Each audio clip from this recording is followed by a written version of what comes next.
तो सबसे पहले यहाँ पे कुछ एक्टिविटीज दिया गया है, डेली लाइफ एक्टिविटीज। तो देखते हैं क्या होता है इसमें। अगर आप किसी मिल्क को छोड़ दें रूम टेम्परेचर पे समर के टाइम में तो क्या होगा, दूध फट जाएगा। फिर इसके बाद अगर आप किसी आयरन तवा या फिर कोई भी आयरन का मटेरियल को अगर ह्यूमिड एटमोस्फेयर में छोड़ देंगे तो क्या होगा, उस आयरन के चीज पे क्या होगा, जंग लग जाएगा। ग्रेप्स को फर्मेंट करेंगे, अंगूर को सराएंगे तो अल्कोहल बन जाएगा। फूड इज कुक्ड, कुछ एक नया केमिकल सब्सटेंस बनेगा। फूड को जब डाइजेस्ट करेंगे तब भी एक नया केमिकल सब्सटेंस बनेगा। वी रेस्पायर, हम जब सांस लेते हैं तो ऑक्सीजन का हेल्प से फूड ब्रेक डाउन होता है, ठीक है, तो तब भी कुछ नया केमिकल सब्सटेंस बन रहा होता है। तो इन सब एक्टिविटीज में क्या कॉमन है, इन सब एक्टिविटीज में ये कॉमन है कि जो इनिशियल सब्सटेंस है ना, उसका जो नेचर और आइडेंटिटी ये दोनों क्या होता है, चेंज हो जाता है, ठीक है। इस टाइप के चेंज को हम लोग बोलते हैं केमिकल चेंज। केमिकल चेंज वो चेंज होता है जिसमें कोई भी एक नया केमिकल सब्सटेंस फॉर्म होता हो, ठीक है।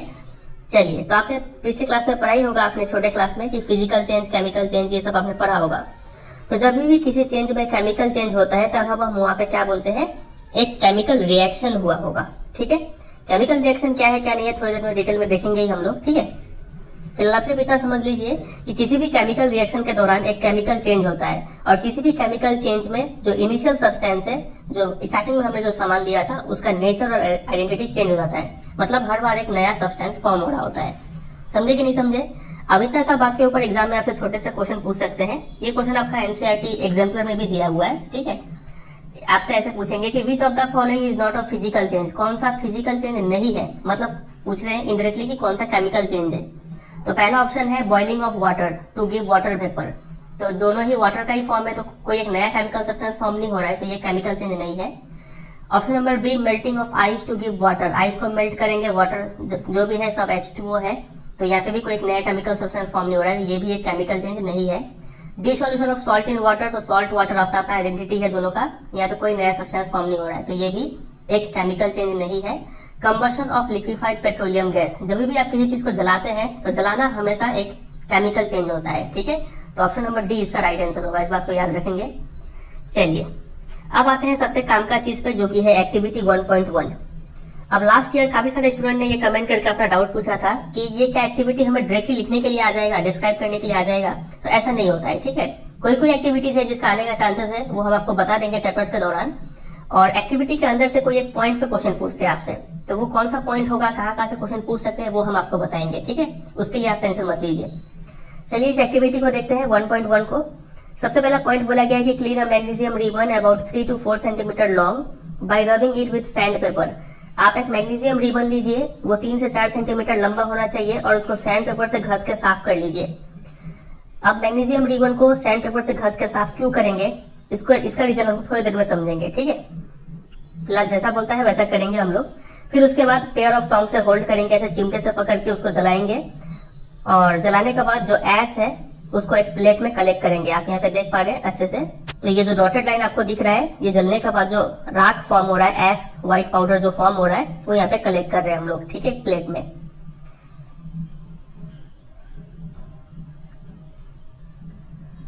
और जलाने के दौरान ये सावधानी रखेंगे कि हम लोग अपने आंखों से इसको दूर रखेंगे, आंखों से, फेस से इसको दूर रखेंगे, नहीं तो हो सकता है हमारा चेहरा डैमेज हो जाए। व्हाट डू यू ऑब्जर्व, तो आप क्या ऑब्जर्व करेंगे यहाँ पे, तो हम ये ऑब्जर्व करेंगे कि मैग्नीशियम रिबन जो है वो एक डेजलिंग व्हाइट फ्लेम के साथ जलता है, मतलब सफेद लौ के साथ जलता है और व्हाइट पाउडर में चेंज हो जाता है, मतलब ऐश में कन्वर्ट हो जाता है, ठीक है। और ये जो व्हाइट पाउडर है इसका केमिकल नेम है मैग्नीशियम ऑक्साइड। समझे कि नहीं समझे? It is form due to the reaction between magnesium and oxygen present in the air. ये मैग्नीशियम ऑक्साइड क्यों फॉर्म हुआ, क्योंकि मैग्नीशियम था और ऑक्सीजन था हवा में, वो दोनों रिएक्ट किया। अब आप सोच रहे होंगे कि इसको तो हमने जलाया था, ऑक्सीजन से कहाँ रिएक्ट हो गया। तो इस बात को आप याद रखेंगे कि जब भी हम किसी चीज को जलाते हैं ना, इसका मतलब वहाँ पे ऑक्सीजन के साथ रिएक्शन हो रहा होता है। इस बुक में कई बार इस पॉइंट को डिस्कस किया जाएगा, ठीक है। जब भी आप बर्निंग का नाम सुनेंगे तो आप समझ जाएंगे कि जिस चीज को जलाया जा रहा है ना, उसका रिएक्शन ऑक्सीजन के साथ हो रहा है, ठीक है। इस बात को आप याद रखेंगे। चलिए, तो यहाँ पे लिखा गया है कि मैग्नीशियम और ऑक्सीजन रिएक्ट करते हैं और क्या बनाते हैं, मैग्नीशियम ऑक्साइड बनाते हैं। ये जो राख है ये मैग्नीशियम ऑक्साइड है। तो एक पॉइंट यहाँ पे डिस्कस करते हैं कि हमने यहाँ पे मैग्नीशियम रिबन को क्यों सैंड पेपर से घसा था। तो ऐसा इसलिए था कि अगर हम मैग्नीशियम रिबन को ऐसे ही छोड़ देंगे एटमोस्फेयर में, तो एटमोस्फेयर में क्या प्रेजेंट है बताइए, ऑक्सीजन प्रेजेंट है। तो ये मैग्नीशियम ऑक्सीजन के साथ रिएक्शन कर लेगा और फिर से क्या बना देगा, एक मैग्नीशियम ऑक्साइड का लेयर बना देगा इसके ऊपर, ठीक है।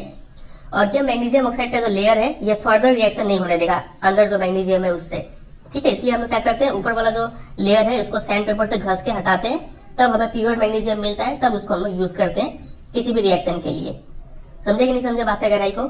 चलिए, अब इसके ऊपर भी आपके एग्जाम में क्वेश्चन पूछा जाता है।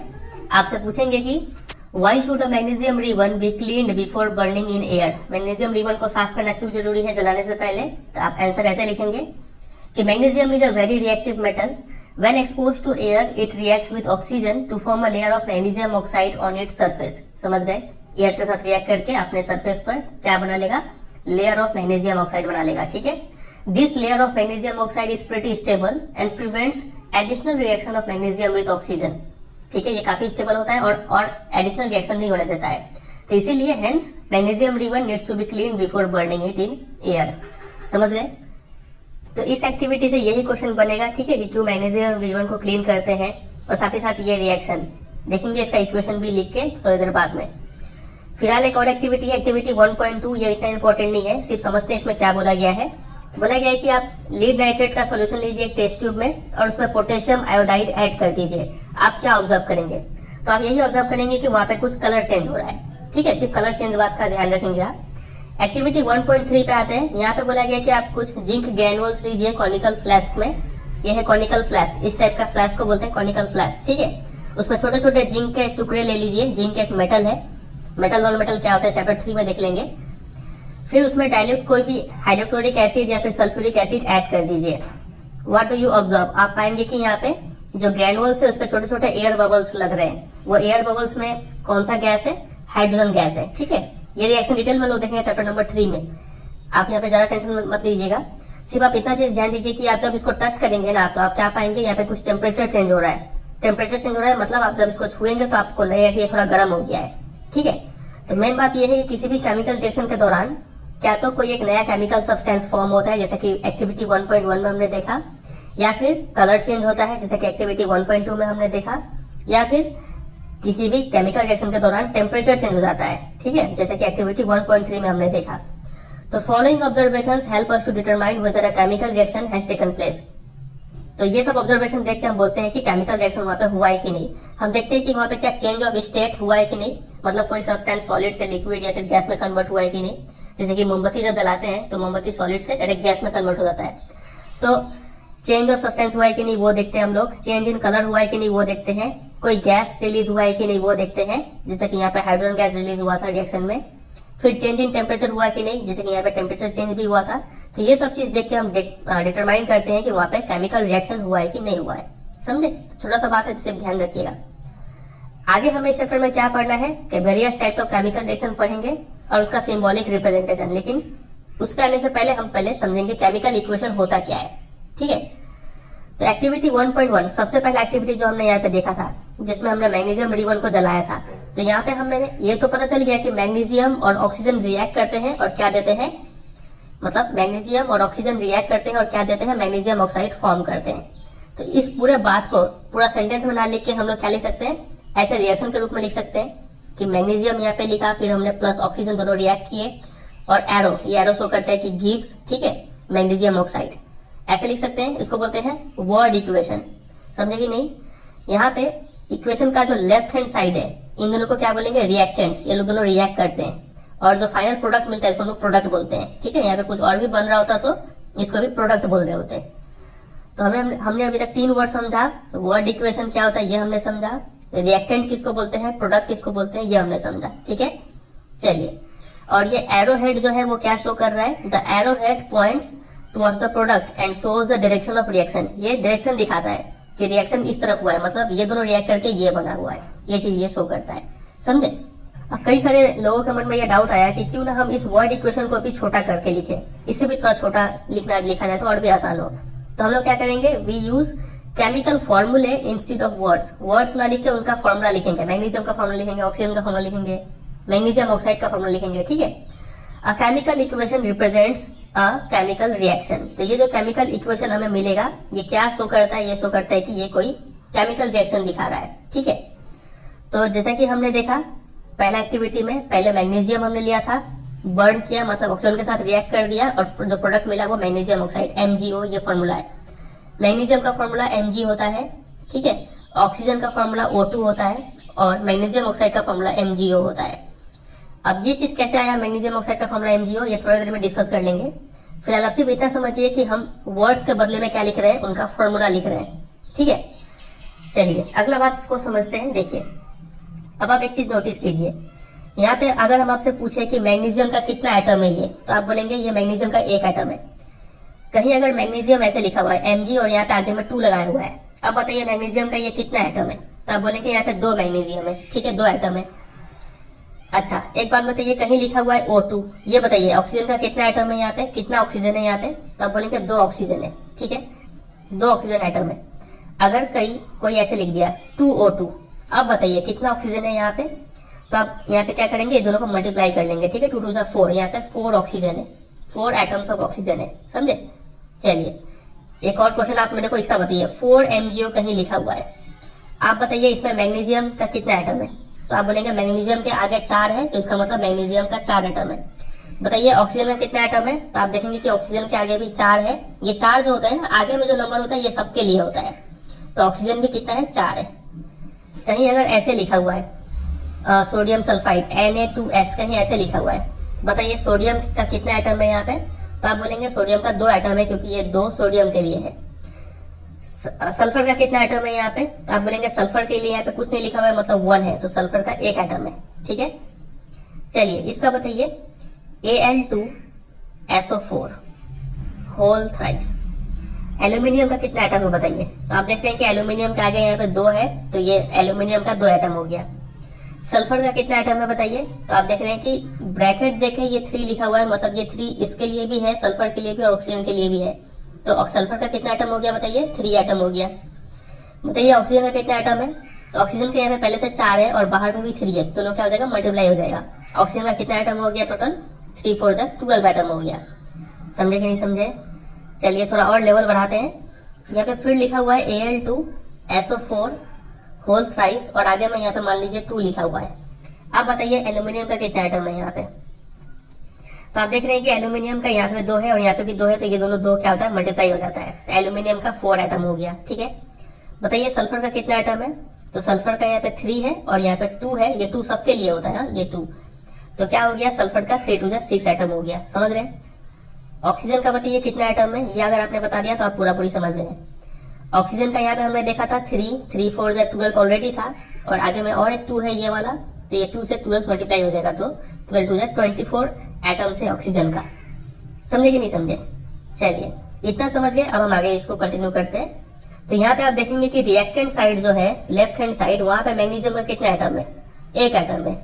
प्रोडक्ट साइड में मैग्नीशियम का कितना एटम है, 1 एटम है, ठीक है, मैग्नीशियम तो इक्वल है दोनों जगह। ऑक्सीजन देखिए प्रोडक्ट साइड में कितना एटम है, तो 2 एटम है ऑक्सीजन का, लेकिन जो प्रोडक्ट साइड में वहां पे ऑक्सीजन का एटम कितना है, 1 है, तो यहाँ पे number of atoms of oxygen equal नहीं है दोनों साइड में। तो अगर मान लीजिए इक्वल होता ना, तो इस टाइप के हम लोग इक्वेशन को बोलते हैं एक बैलेंस्ड केमिकल इक्वेशन, ठीक है। तो if the number of atoms of each element is same on both the sides of a chemical equation, then the equation is said to be balanced. इसका डेफिनेशन आप याद रखेंगे, ठीक है। और अगर नंबर ऑफ एटम सेम नहीं है तो उस इक्वेशन को अनबैलेंस्ड बोलेंगे। तो अगला टॉपिक यही है कि बैलेंस केमिकल इक्वेशन किसको बोलते हैं, कैसे बैलेंस करेंगे, यही टॉपिक है। फिलहाल आप सिर्फ समझते चलिए कि कैसे एटम्स काउंट करते हैं। चलिए आगे देखते हैं। अब देखिए ये इक्वेशन तो बैलेंस नहीं है, तो इसको हम लोग बोल सकते हैं ये अनबैलेंस्ड केमिकल इक्वेशन है। साथ ही साथ इसको हम लोग एक और टर्म यूज करते हैं जिसको बोलते हैं स्केलेटल केमिकल इक्वेशन। ये एक स्केलेटल केमिकल इक्वेशन भी है जिसको हमने अभी तक कोई छेड़छाड़ नहीं किया है, बैलेंस नहीं किया है, ठीक है। तो ये सब टर्म्स आप ध्यान रखेंगे। तो अगला टॉपिक है बैलेंस केमिकल इक्वेशन। इसमें हम समझेंगे कि इक्वेशन को बैलेंस करना जरूरी क्यों है, इसको ऐसे ही क्यों नहीं छोड़ सकते हैं। चलिए देखते हैं। आपने क्लास 9 में एक लॉ पढ़ा होगा जिसको बोलते हैं law of conservation of mass. ये लॉ क्या बोलता है कि मास can neither be created nor destroyed in a chemical reaction. किसी भी केमिकल रिएक्शन के दौरान ना ही आप मास को क्रिएट कर सकते हैं और ना ही डिस्ट्रॉय कर सकते हैं, ठीक है। दैट इज दूसरे शब्दों में बोला जाए कि total mass of element present in the product of a chemical reaction has to be equal to the total mass of elements present in the reactants. Products का जितना वजन है उतना ही वजन रिएक्शंस का होना चाहिए, ठीक है। एक्स्ट्रा मास जो वेट है ना बढ़ना चाहिए ना घटना चाहिए, ठीक है। ये लॉ बोलता है। तो in other words the number of atoms of each element remains the same before and after a chemical reaction. यही सबसे मेन बात है कि रिएक्शन से पहले और रिएक्शन के बाद में जो नंबर ऑफ एटॉम्स है वो सेम रहना चाहिए, ठीक है। हेंस इसीलिए हमें we need to balance a skeletal chemical equation, किसी भी स्केलेटल केमिकल इक्वेशन को बैलेंस करना जरूरी है, ठीक है। और अभी हम थोड़ी देर पहले यहाँ पे Al2SO4 थ्राइस एल्यूमिनियम सल्फेट का फॉर्मूला लिखे थे, वहाँ पे नंबर ऑफ एटम्स काउंट किए थे। वो हो सकता है किसी को समझ में नहीं आया हो तो ज्यादा टेंशन ना ले, ठीक है, आगे चल के समझ में आ जाएगा, और जिनको समझ में आ गया हो तो बहुत अच्छे। फिर चलिए अब यहाँ पे कुछ एक बैलेंसिंग सीखते हैं हम लोग। The word equation for activity 1.3 में बी रिप्रेजेंटेड एज, तो एक्टिविटी 1.3 में हमने देखा था कि हमने कुछ जिंक ग्रैनुअल्स लिया था, फिर उसमें सल्फ्यूरिक एसिड ऐड कर दिया था, हाइड्रोजन गैस निकला था, ठीक है। तो देखते हैं इसका इक्वेशन लिखकर। चलिए, तो सबसे पहले हमने क्या किया, वर्ड इक्वेशन लिखा इसको कि zinc plus sulphuric acid gives zinc sulphate plus hydrogen. अब यहाँ पे जिंक सल्फेट ही क्यों बना, हाइड्रोजन क्यों निकला, ये सब हम लोग बाद में समझेंगे। फिलहाल आप इतना सिर्फ याद कीजिए कि ये बना। चलिए अब इसको हम लोग वर्ड इक्वेशन को कन्वर्ट कर देंगे केमिकल इक्वेशन में। अब हम सबका फॉर्मूला लिखेंगे। जिंक का फॉर्मूला हो गया Zn, इसको आप याद कर लीजिए।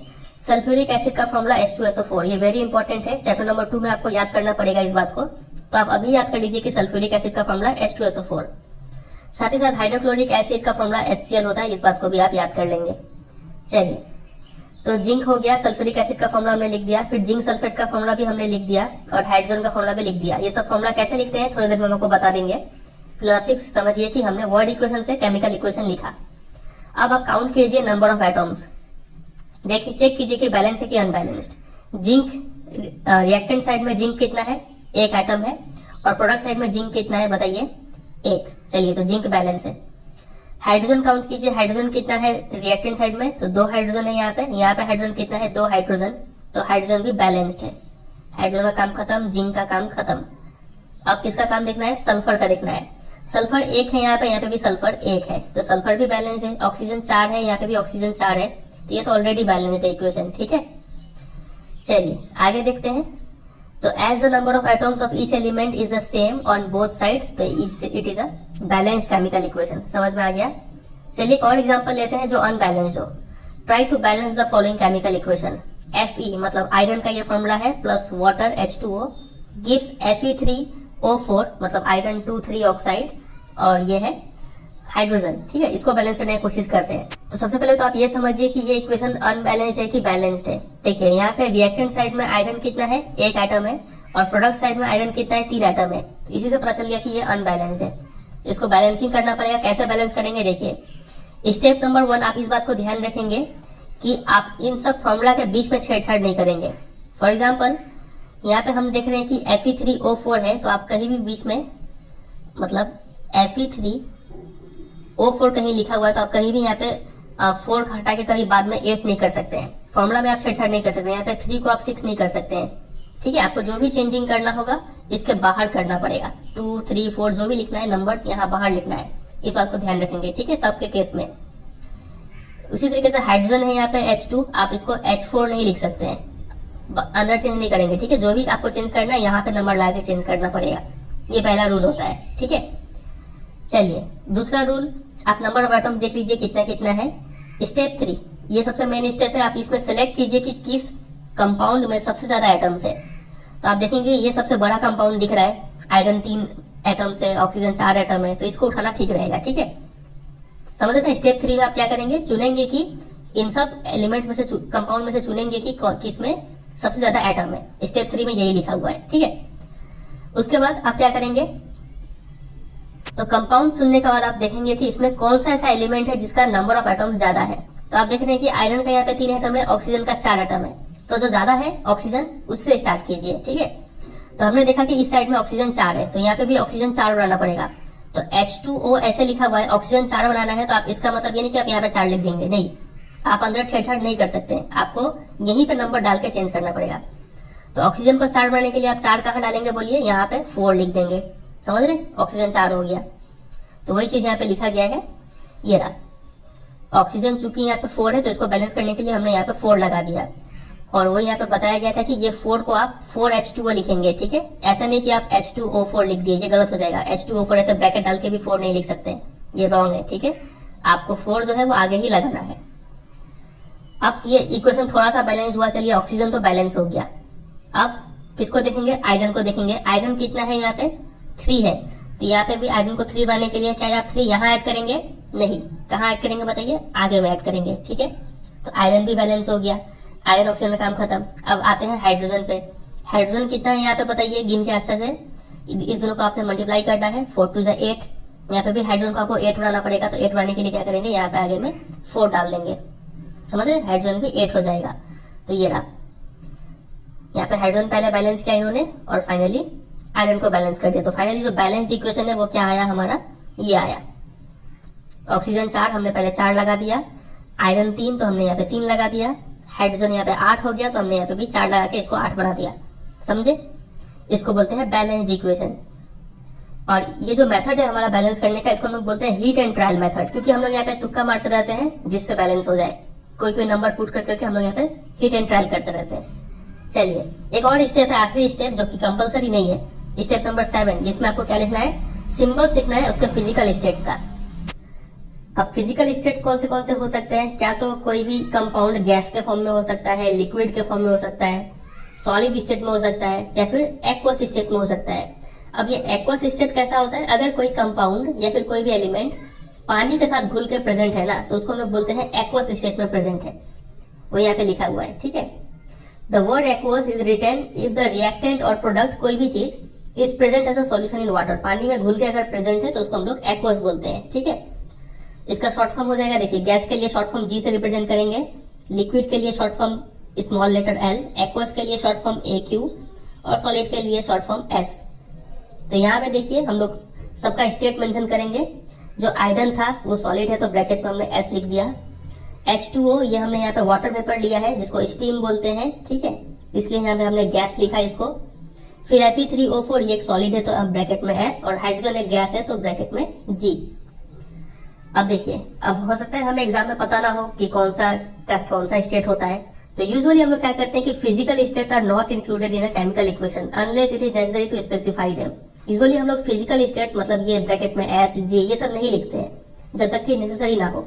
मतलब आपके एग्जाम में अगर क्वेश्चन में लिखा हुआ है ये फिजिकल स्टेट्स लिखिए तो ही आप लिखेंगे, नहीं तो सिर्फ आप केमिकल रिएक्शन लिख के हट जाएंगे, समझे।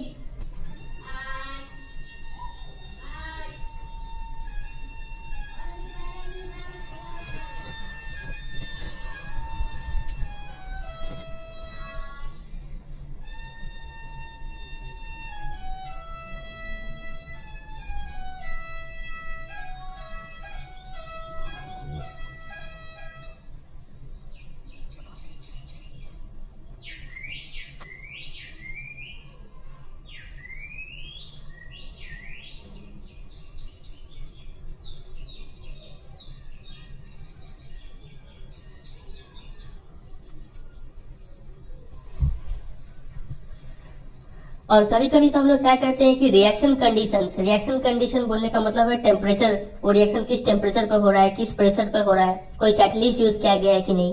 कैटलिस्ट एक ऐसा सामान होता है जिसको यूज करके हम लोग रिएक्शन का स्पीड को बढ़ा देते हैं, ठीक है।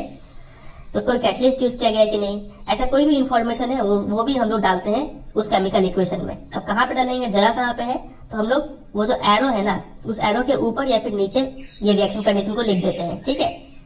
जैसे कि आप ये इक्वेशन को देखिए, carbon monoxide plus hydrogen gas gives methanol CH3OH। तो यहाँ पे रिएक्शन कंडीशन है कि ये रिएक्शन 340 एटमॉस्फेरिक प्रेशर पे ही होता है, तो इसलिए हमने ये जो रिएक्शन कंडीशन है इसको हमने एरो के ऊपर लिख दिया, ठीक है। वैसे ये रिएक्शन देखिए, याद है आपको, ये आपने छोटे क्लास में पढ़ा होगा, ये फोटोसिंथेसिस का रिएक्शन है, इसको हम लोग फिर पढ़ेंगे आगे के चैप्टर्स में। Carbon dioxide water gives glucose, oxygen और वाटर, ठीक है। तो यहाँ पे जो रिएक्शन कंडीशन है कि सनलाइट प्रेजेंट होना चाहिए, क्लोरोफिल होना चाहिए, ठीक है, तो ही ये रिएक्शन होता है। तो ये जो रिएक्शन कंडीशन है इसको हमने एरो के ऊपर और नीचे ऐड कर दिया, ठीक है। चलिए, तो ये हमने देखा कि रिएक्शन को बैलेंस कैसे किया जाता है। चलिए, जितना समझा है उतना समझे ना। अब आगे देखते हैं आप कैसे कॉन्सेप्ट को बिल्डअप करना है, वो हम आपको समझाएंगे। चलिए, उससे पहले यहाँ पे क्वेश्चन देख लेते हैं कि why should a magnesium ribbon be clean before burning in air. ये तो हमने इसका आंसर कर लिया था पहले। क्वेश्चन नंबर 2 में है इसका बैलेंस इक्वेशन लिखना है, क्वेश्चन नंबर 3 भी बैलेंस इक्वेशन लिखना है। उससे पहले हम समझ लेते हैं कि फॉर्मूला कैसे बनाते हैं, ठीक है, तब हम इस बैलेंसिंग को करेंगे। चलिए, अब आइए हम समझते हैं कि हम केमिकल फॉर्मूलाज लिखते कैसे हैं, ठीक है। तो यहाँ पे हम कुछ चीजें बताएंगे जिससे आपका काम काफी आसान हो जाएगा। पूरा 100% तो नहीं, तो बोल सकते हैं 80% तो जरूर आपको यहाँ से हेल्प मिलेगा, ठीक है। तो यहाँ पे आप 3 कॉलम देख पा रहे हैं इस पूरे चार्ट में। सबसे पहले यहाँ पे नेम दिया गया है कुछ एलिमेंट्स या फिर आयंस का। उसके बाद यहाँ पे सिंबल्स का एक कॉलम है, इसका सिंबल क्या होता है, और यहाँ पे एक वैलेंसी का कॉलम है। वैलेंसी का मतलब क्या होता है क्या नहीं होता, चैप्टर नंबर 3, 4, 5 में डिटेल में डिस्कस करेंगे, ठीक है। अभी आप सिर्फ इसको याद कर लीजिएगा कि सोडियम का सिंबल Na होता है और इसका वैलेंसी 1 होता है। पोटेशियम का सिंबल K होता है और इसका वैलेंसी 1 होता है। हाइड्रोजन का सिंबल H होता है, वैलेंसी 1 होता है, ठीक है। इसको आप बार बार पढ़ेंगे, धीरे धीरे करके याद हो जाएगा ये, ठीक है। हो सके तो एक बार बैठ के आप पूरा याद भी कर सकते हैं। टोटल ये 21 तक दिया गया है। लास्ट में बेरियम है, इसका सिंबल Ba होता है और वैलेंसी 2 होता है, ठीक है। और यहाँ से देखिए सबसे हाईएस्ट किसका है, एल्यूमिनियम का। देखिए एल्यूमिनियम का सिंबल Al होता है और वैलेंसी 3 होता है। ऐसे करके आपको पूरा याद कर लेना है। चलिए अब इन सबको यूज करके फॉर्मूला कैसे बनाते हैं वो देखते हैं हम लोग।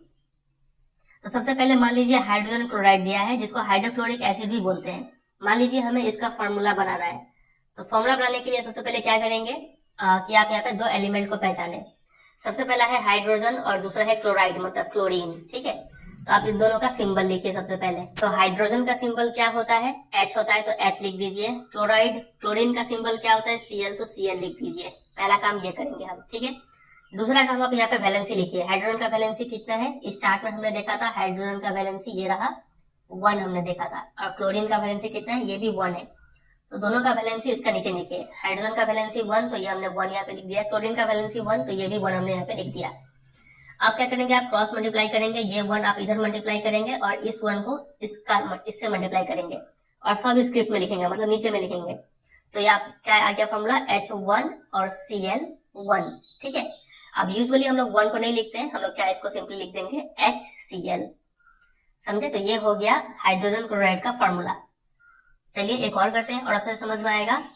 हाइड्रोजन सल्फाइड, तो हाइड्रोजन का सिंबल लिखिए H, सल्फाइड का सिंबल यहाँ पे दिया गया है सल्फाइड, ये रहा। सल्फाइड का सिंबल S है, वैलेंसी 2 है। चलिए तो सल्फाइड के लिए हम यहाँ पे लिख दिए S। हाइड्रोजन का वैलेंसी 1 और सल्फाइड का वैलेंसी अभी हमने देखा 2। अब क्या करना है बोलिए, क्रॉस मल्टीप्लाई करेंगे, इस 1 को यहाँ भेजेंगे और इस 2 को यहाँ भेजेंगे, ठीक है। तो क्या बन गया ये H2 और S1। क्या ये 1 लिखेंगे हम लोग, नहीं लिखेंगे, तो फॉर्मूला क्या बन जाएगा H2S। ये हो गया हाइड्रोजन सल्फाइड का फॉर्मूला।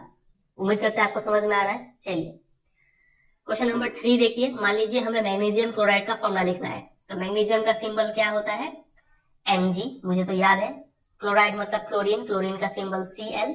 अब बारी है इसका वैलेंसी लिखने का, तो चलिए देख लेते हैं मैग्नीशियम का वैलेंसी कितना है। ये रहा मैग्नीशियम, सिंबल Mg, वैलेंसी है इसका 2। अप्लाई कर देते हैं वहां पे। मैग्नीशियम का वैलेंसी 2, क्लोरीन का वैलेंसी 1 अभी हमने देखा था। क्रॉस मल्टीप्लाई करेंगे तो क्या बन गया यहाँ पे Mg1 जो कि हम नहीं लिखेंगे, यहाँ पे हटा देते हैं इसको, और Cl2। समझ गए, ये MgCl2 मैग्नीशियम क्लोराइड का फॉर्मूला हो गया। अब हमें लिखना है एल्यूमिनियम ऑक्साइड का। क्या आप इसको खुद से ट्राई करने की कोशिश करेंगे। चलिए वीडियो को पॉज करके एक बार खुद से ट्राई कीजिए इसको। तो उम्मीद करते हैं आपने ट्राई किया होगा। अब हम करते हैं, चलिए। एल्यूमिनियम का सिंबल Al, ऑक्साइड यहाँ पे दिया गया था, ये रहा। ऑक्साइड का सिंबल O होता है, वैलेंसी इसका 2 होता है। और एल्यूमिनियम जो है, एल्यूमिनियम का वैलेंसी हमने देखा था 3, ठीक है। चलिए अप्लाई कर देते हैं। ऑक्साइड का O, एल्यूमिनियम का वैलेंसी जो है वो हो गया 3, ऑक्साइड का वैलेंसी हो गया 2। क्रॉस मल्टीप्लाई कर देते हैं इसको, क्या हो गया, ये आ गया Al2O3। समझ रहे हैं, अगर आपका आंसर ये आया है तो आप बहुत अच्छा जा रहे हैं। चलिए आगे मूव करते हैं क्वेश्चन नंबर 5 में।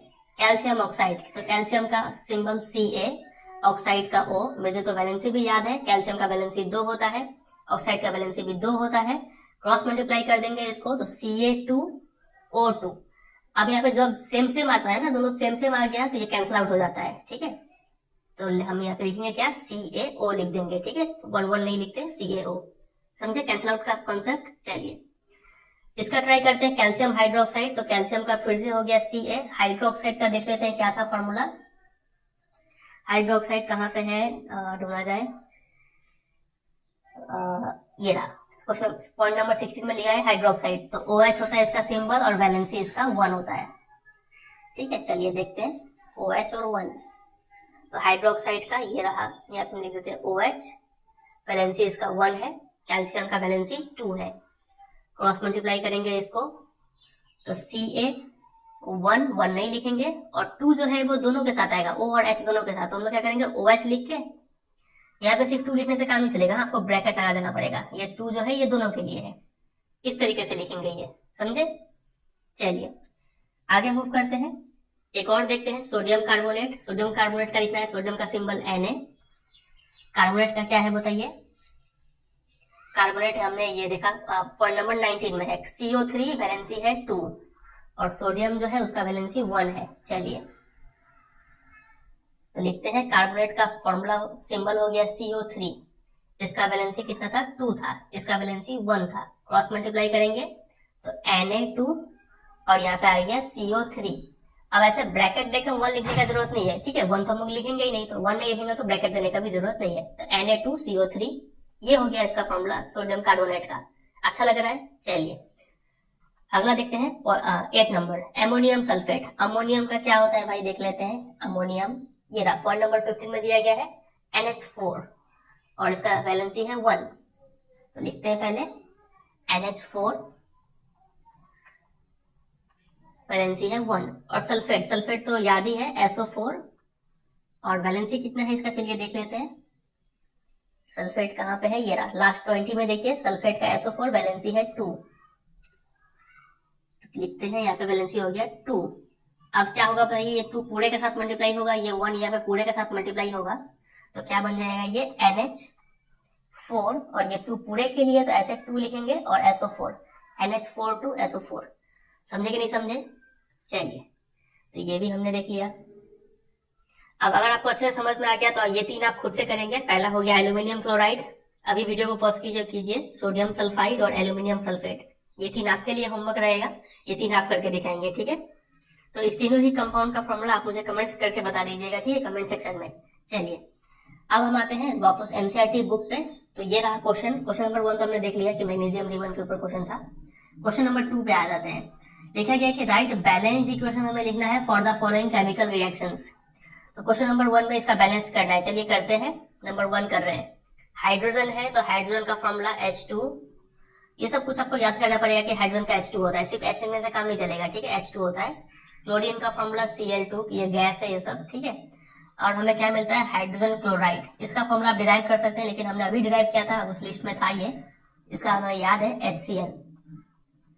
तो ये हो गया स्केलेटल केमिकल इक्वेशन या फिर अनबैलेंस्ड केमिकल इक्वेशन, इसको करना है बैलेंसिंग। तो देखिए हाइड्रोजन कितना है, यहाँ पे 2 है, आप हाइड्रोजन को बैलेंस कर दीजिए 2 से। क्लोरीन कितना है 2, यहाँ पे क्लोरीन 2 है, तो ये तो बैलेंस्ड हो गया, इतना ही करना था आपको इसमें। चलिए क्वेश्चन नंबर 2 पे आते हैं। क्वेश्चन नंबर 2 में दिया गया है कि barium chloride plus aluminium sulphate gives barium sulphate plus aluminium chloride. चलिए करते हैं। बेरियम क्लोराइड का फॉर्मूला चाहिए, तो बेरियम का फॉर्मूला सिंबल हो गया Ba, याद है 20 नंबर 1 में देखा था लास्ट में।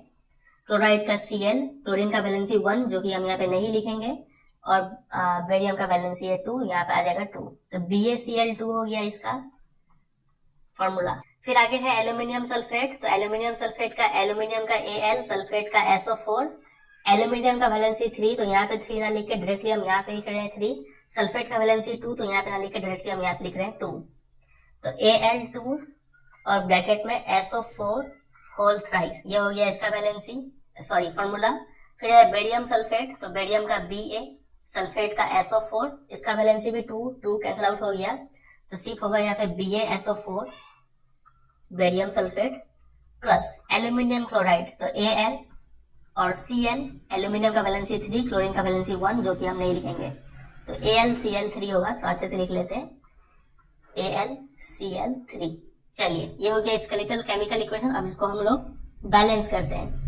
तो सबसे ज्यादा एलिमेंट किस में दिख रहा है, इसी में दिख रहा है, तो इससे स्टार्ट करते हैं। कलर का पेंट कलर चेंज करते हैं जरा, चलिए ब्लू ले लेते हैं, इसको हटाते हैं। एल्यूमिनियम हमें यहाँ पे 2 दिख रहा है, तो यहाँ पे आप 2 लगा दीजिए, बैलेंस हो गया। अब यहाँ पे आप एक ही करके बैलेंस कर सकते हैं, सल्फर 3 है तो सल्फर 3, या फिर डायरेक्टली आप सल्फेट को एक चीज माने, SO4 कितना है 3 है, तो यहाँ पे SO4 कितना है 1 है, तो इसको 3 बना देते हैं यहाँ पे 3 डाल के, ठीक है, 3 SO4 बैलेंस। अब क्या चाहिए, देखिए बेरियम कितना हो गया, यहाँ पे 3 हो गया, यहाँ पे भी बेरियम को 3 बनाना पड़ेगा, 3 लगा देते हैं, ठीक है। क्लोरीन कितना हो गया यहाँ पे 3 2 जा 6, यहाँ पे क्लोरीन कितना है 2 3 जा 6, तो क्लोरीन काम तमाम, एल्यूमिनियम का काम तमाम, सल्फेट का काम तमाम, बेरियम का भी काम तमाम। तो ये हो गया बैलेंस फिर तो। चलिए आगे देखते हैं क्वेश्चन नंबर 3 क्या है। आप ये खुद से ट्राई करने की कोशिश करेंगे, बिल्कुल कीजिए इसको, ठीक है, खुद से करने का। चलिए अब हम करते हैं question number 3। Sodium Na, water बच्चे बच्चे को पता है H2O, gives sodium hydroxide NaOH। उसी तरीके से आप डिराइव कर लेंगे इसको, ठीक है, मुझे तो याद हो गया है अब, प्लस हाइड्रोजन H2, ठीक है। चलिए बैलेंस करते हैं। सोडियम यहाँ पे है एक, कलर चेंज करते हैं, ब्लू ले लेते हैं। सोडियम यहाँ पे है एक, यहाँ पे सोडियम एक, सोडियम का काम खत्म है। हाइड्रोजन देखिए कितना है, यहाँ पे हाइड्रोजन 2 है और यहाँ पे हाइड्रोजन कितना है 1 और 2, 3 हो गया हाइड्रोजन। चलिए अब यहाँ पे क्या करते हैं 2 लगा देते हैं, ठीक है। तो 2 से क्या हो गया, ये हाइड्रोजन 2 2 जा, यहाँ पे 2 और 2 4 हाइड्रोजन हो गया। तो यहाँ पे 4 बनाने के लिए यहाँ पे 2 लगा देते हैं, ठीक है। अब यहाँ पे 2 लगाए तो सोडियम भी 2 हो गया, तो यहाँ पे सोडियम को 2 लगाना पड़ेगा। तो अब हो गया सोडियम बैलेंस। ऑक्सीजन है 2, यहाँ पे ऑक्सीजन 2, ठीक है। हम इतना तेज कर ले रहे हैं क्योंकि मुझे प्रैक्टिस है काफी, आप घबराइएगा नहीं, ये आपको भी प्रैक्टिस करते करते आप भी ऐसे ही तेज करने लग जाएंगे, ठीक है। चलिए स्टार्टिंग में थोड़ा प्रॉब्लम हो सकता है लेकिन बाद में ये कोई नहीं रहेगा, जैसे बता रहे हैं वैसे आप प्रैक्टिस करते चलिए बस। तो ये 3 क्वेश्चन हमने किया, आगे मूव करते हैं अगले क्वेश्चन पे। ये रहा क्वेश्चन नंबर 3, देखिए आप, write a balanced chemical equation, तो हमें लिखना ही है विथ स्टेट सिंबल्स, आपको सिंबल भी लिखना पड़ेगा। चलिए काम बढ़ा दिया हमारा। For the following reaction, pen का कलर चेंज करते हैं, लाल ले लेते हैं। Question number 1, solutions of barium chloride and sodium sulphate in water, समझ रहे हैं ना ये। चलिए बेरियम क्लोराइड लिख लेते हैं पहले, नंबर 1 हो रहा है ये BaCl2, बेरियम क्लोराइड हो गया, plus sodium sulphate plus Na2SO4, ठीक है। डायरेक्टली कैसे लिख रहे हैं मुझे पता है, सल्फेट का वैलेंसी 2 होता है, 2 यहाँ पे, सोडियम का वैलेंसी 1 तो 1 यहाँ पे नहीं लिखे, ठीक है। गिव्स, थोड़ा अच्छे से लिखते हैं, गिव्स क्या मिलता है हमें, इनसॉल्युबल जो भी हो ये बेरियम सल्फेट, तो ये हो गया BaSO4, दोनों का वैलेंसी 2 2 है, कैंसिल आउट हो गया। Solution of sodium chloride plus NaCl, ठीक है। अब देखिए जहां भी सॉल्यूशन होता है मतलब ये पानी में घुला हुआ है, तो पानी में घुला हुआ प्रेजेंट है मतलब ये एक्वस स्टेट है इसका, ठीक है। Na2SO4 ये भी पानी में है, ठीक है, तो यहाँ पे भी AQ। बेरियम सल्फेट, अब ये देखिए इनसॉल्युबल है मतलब पानी में घुला नहीं है, मतलब ये सॉलिड है। और solution of sodium chloride, solution लिखा हुआ है मतलब पानी में ये घुला होगा, नमक कॉमन सॉल्ट इसको बोलते हैं, तो ये हो जाएगा मेरा एक्वस। समझे इतना। चलिए बैलेंसिंग कर रहे हैं, कलर चेंज कर लेते हैं पहले, ये रहा कलर चेंज। तो स्टार्ट करते हैं, चलिए इससे स्टार्ट करते हैं। सोडियम 2 है यहाँ पे, सोडियम को यहाँ पे 2 लगा दीजिए, सोडियम बैलेंस। सल्फेट 1 है, सल्फेट 1 है, ऑलरेडी बैलेंस है। बेरियम 1, बेरियम 1 ये भी बैलेंस है। बच गया क्या, क्लोरीन बच गया, क्लोरीन यहाँ पे है 2, तो क्लोरीन यहाँ पे है 2, इस 2 का वजह से, ठीक है। तो ये सब बैलेंस है, ये हो गया, इतना ही था इसमें। क्वेश्चन नंबर 2, आप हो सके तो पहले खुद से ट्राई कर लीजिए, फिर मेरा देख लीजिएगा। चलिए सोडियम हाइड्रोक्साइड तो NaOH, सॉल्यूशन इन वाटर है मतलब ये एक्वस स्टेट है, प्लस किसके साथ रिएक्ट करते हैं, react with hydrochloric acid, hydrochloric acid HCl। अब देखिए ये कितना बार रिपीट हो गया ना, HCl HCl, ऐसे करते करते आपको याद होता रहेगा, ठीक है। तो HCl हमने लिख लिया, ये भी वाटर में है तो ये भी हो जाएगा एक्वस। तो क्या मिलता है हमें, देखिए to produce sodium chloride solution, वो भी सॉल्यूशन है मतलब NaCl सोडियम क्लोराइड एक्वस, ठीक है। और प्लस लास्ट में क्या मिलता है, वाटर, तो वाटर हम यहाँ पे लिख लेंगे H2O। अब वाटर तो लिक्विड है तो L कर देते हैं इसको, ठीक है। बैलेंसिंग किया जाए, Na यहाँ पे भी Na, तो Na ऑलरेडी बैलेंस्ड है, कलर चेंज कर लेते हैं थोड़ा अच्छा लगेगा। फिर क्या बैलेंस करें, चलिए ऑक्सीजन देखते हैं, ऑक्सीजन 1 है यहाँ पे भी ऑक्सीजन 1 है, बहुत बढ़िया। हाइड्रोजन कितना है यहाँ पे, 1 और 1 2, रिएक्टेंट साइड में हाइड्रोजन 2 है, यहाँ पे भी हाइड्रोजन 2 है, ये भी बैलेंस है। बच गया क्या, Cl 1 है, Cl 1 है, तो ये तो पहले से बैलेंस है, तो काम आसान हो गया इसमें। चलिए अब हम लोग आते हैं एक्सरसाइज के क्वेश्चन पे। एक्सरसाइज में क्वेश्चन नंबर 5 जो है, लास्ट में जो आपका एक्सरसाइज दिया हुआ है बुक में, उसका क्वेश्चन नंबर 5 में भी बैलेंसिंग का काम दिया गया है, तो इसको भी कर ही लेते हैं ताकि ज्यादा से ज्यादा प्रैक्टिस हो पाए। चलिए स्टार्ट करते हैं। आप हो सके तो वीडियो को पॉज करके खुद से ट्राई कीजिएगा पहले, फिर इसका देखिएगा। क्वेश्चन नंबर ए करते हैं। हाइड्रोजन गैस, हाइड्रोजन का फॉर्मूला क्या है बोलिए, H2। स्टेट बोला है क्या लिखने के लिए, ट्रांसलेट। स्टेट नहीं बोला है तो हम लोग ब्रैकेट में नहीं लिखते हैं कुछ, गैस हमें पता है लेकिन लिखेंगे नहीं। Combines with nitrogen plus nitrogen N2, और क्या मिलता है, टू फॉर्म अमोनिया। अब ये आपको याद रखना पड़ेगा कि अमोनिया का फॉर्मूला क्या होता है, NH3 होता है। ठीक है, चलिए बैलेंस करते हैं। अब यहाँ पे हाइड्रोजन 2 दिख रहा है हमें, यहाँ पे हाइड्रोजन 3 दिख रहा है हमें, तो ये 3 को आप इधर मल्टीप्लाई कर दीजिए, ये 2 को इधर मल्टीप्लाई कर दीजिए, क्रॉस मल्टीप्लीकेशन। ठीक है, तो इससे क्या हो गया, बैलेंस हो गया ये। चलिए क्वेश्चन नंबर बी पे आते हैं। क्वेश्चन नंबर बी में hydrogen sulphide gas, hydrogen sulphide थोड़ी देर पहले हमने इसका फॉर्मूला बनाया था, H2S, बर्न्स इन एयर। अब ये देखिए बर्निंग वाला कैसे, मतलब बताइए किसके साथ रिएक्शन होगा। स्टार्टिंग में आपको बताए थे ऑक्सीजन के साथ रिएक्शन होगा। टू गिव, ठीक है, गिव मतलब एरो, क्या हो गया, वाटर, वाटर देता है, वाटर बाद में लिखेंगे, पहले लिखते हैं sulphur dioxide, SO2 plus H2O।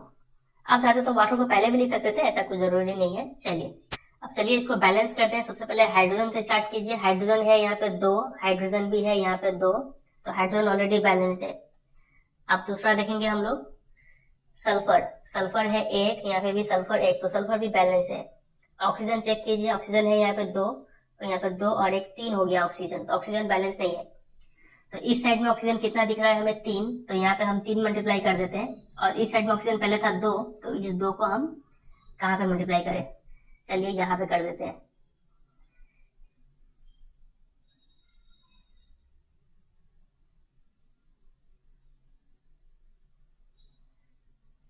तो यहाँ पे अगर हम 2 मल्टीप्लाई करते हैं तो अब ऑक्सीजन कितना हो रहा है, 2 और 2 ऑक्सीजन 4 हो रहा है। यहाँ पे है 6, तो यहाँ पे 2 नहीं होगा, ये 2 यहाँ से हटाते हैं, ये 2 हम यहाँ डालते हैं। ठीक है, अब देखिए ऑक्सीजन यहाँ पे 2 2 4 हो गया, और 4 और ये एक ही है, चलिए यहाँ पे 2 लगा देते हैं।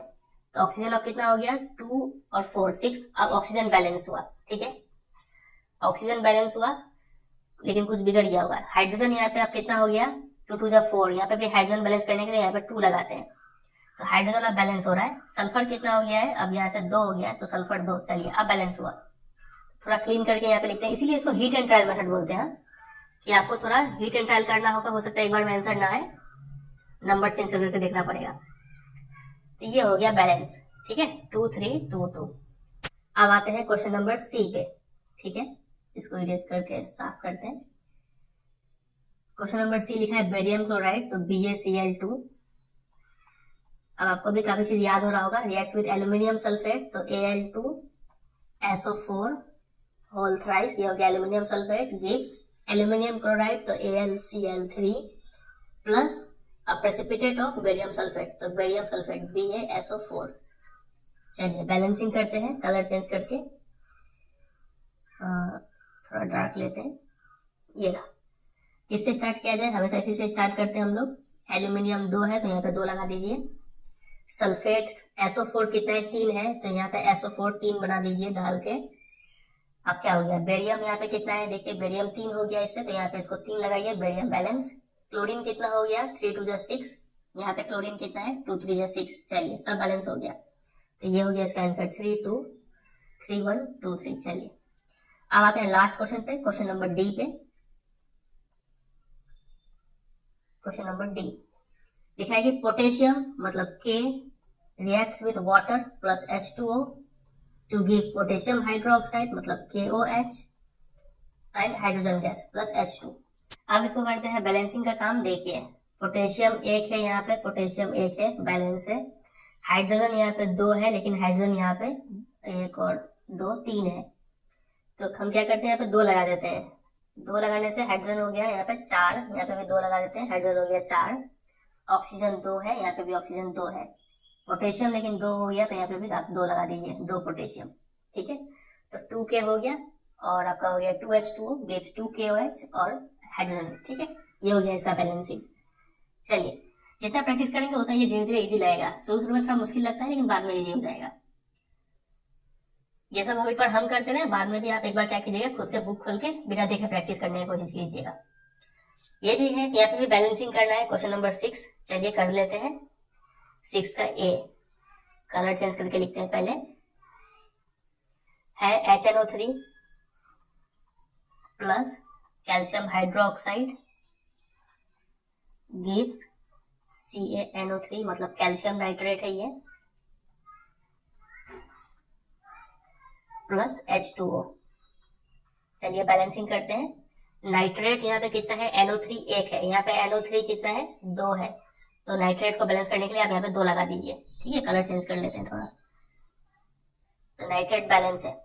अब क्या बच गया, कैल्शियम 1 है, यहाँ पे कैल्शियम 1 है, और हाइड्रोजन कितना है, हाइड्रोजन यहाँ पे 2 और 2 4 हो गया हाइड्रोजन। यहाँ पे 4 बनने के लिए यहाँ पे 2 लगा दीजिए। ऑक्सीजन कितना है, ये ऑक्सीजन में काउंट नहीं करेंगे हाँ, क्योंकि ये नाइट्रेट में काउंट हो गया। ऑक्सीजन यहाँ पे 2 है, यहाँ पे ऑक्सीजन 2 है। ठीक है, इसको समझे ना क्यों नहीं काउंट किए, क्योंकि ये नाइट्रेट वाला ऑक्सीजन हमने ऑलरेडी बैलेंस कर दिया है। ठीक है, चलिए तो ये हो गया इसका बैलेंसिंग। यहाँ पे हुआ 2 और यहाँ पे हो गया 2, बस इतना ही था। आते हैं नेक्स्ट क्वेश्चन पे, क्वेश्चन नंबर बी पे। कलर चेंज करते हैं। Question number B, sodium hydroxide H2SO4, बताइए इसका नाम क्या है, सल्फ्यूरिक एसिड गिव्स Na2SO4, नाम बोलिए क्या है, sodium sulphate plus water. Balance करते हैं, चलिए कलर चेंज करके इससे स्टार्ट करते हैं। ये थोड़ा बड़ा दिख रहा है, Na2 है तो यहाँ पे Na2 लगा दीजिए। सल्फेट सल्फेट ठीक है, एक एक तो है। फिर हाइड्रोजन कितना है, 2, हाइड्रोजन यहाँ पे 2। ऑक्सीजन भी लेकिन यहाँ पे 2 है, ओ सॉरी हाइड्रोजन यहाँ पे 4 है ना, हाइड्रोजन ये 2 और ये 2, 4 हो गया। तो यहाँ पे 4 बनने के लिए 2 लगा दीजिए। अब ऑक्सीजन ये 2 है तो यहाँ पे ऑक्सीजन 2 है, बैलेंस होगा। अब समझे कि नहीं समझे, चलिए तो 2 और ये फर्स्ट में 2 लास्ट में 2 लगा प्लस। क्वेश्चन नंबर सी पे आते हैं। क्वेश्चन नंबर सी लिखा है NaCl, तो NaCl plus AgNO3 silver nitrate gives silver chloride plus sodium nitrate. Balancing करते हैं।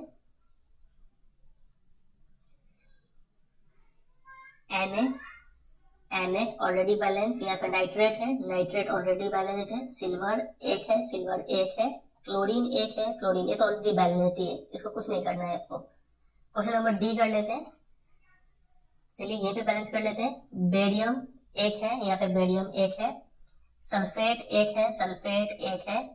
हाइड्रोजन 2 है, यहाँ पे हाइड्रोजन 2 लगा दीजिए आप। क्लोरीन 2 है, क्लोरीन 2 है, तो बस बैलेंस हो गया। सिर्फ यहाँ पे आपको 2 लगाना था। चलिए तो ये हमने देखा, काफी सारा क्वेश्चन प्रैक्टिस कर लिया है बैलेंसिंग के ऊपर। तो ये सब आपको एक बार खुद से प्रैक्टिस भी कर लेना है ताकि कॉन्सेप्ट दिमाग में बैठ जाए। ठीक है, चलिए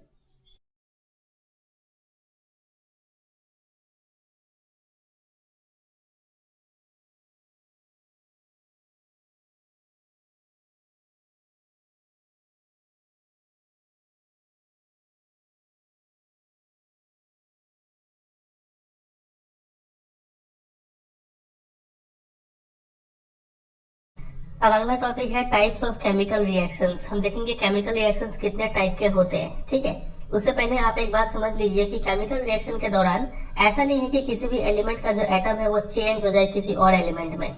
फॉर एग्जाम्पल आप यहाँ पे एक केमिकल रिएक्शन दिख रहे हैं, तो यहाँ पे जो रिएक्टेंट साइड में आपको एक एलिमेंट दिख रहा है कैल्शियम।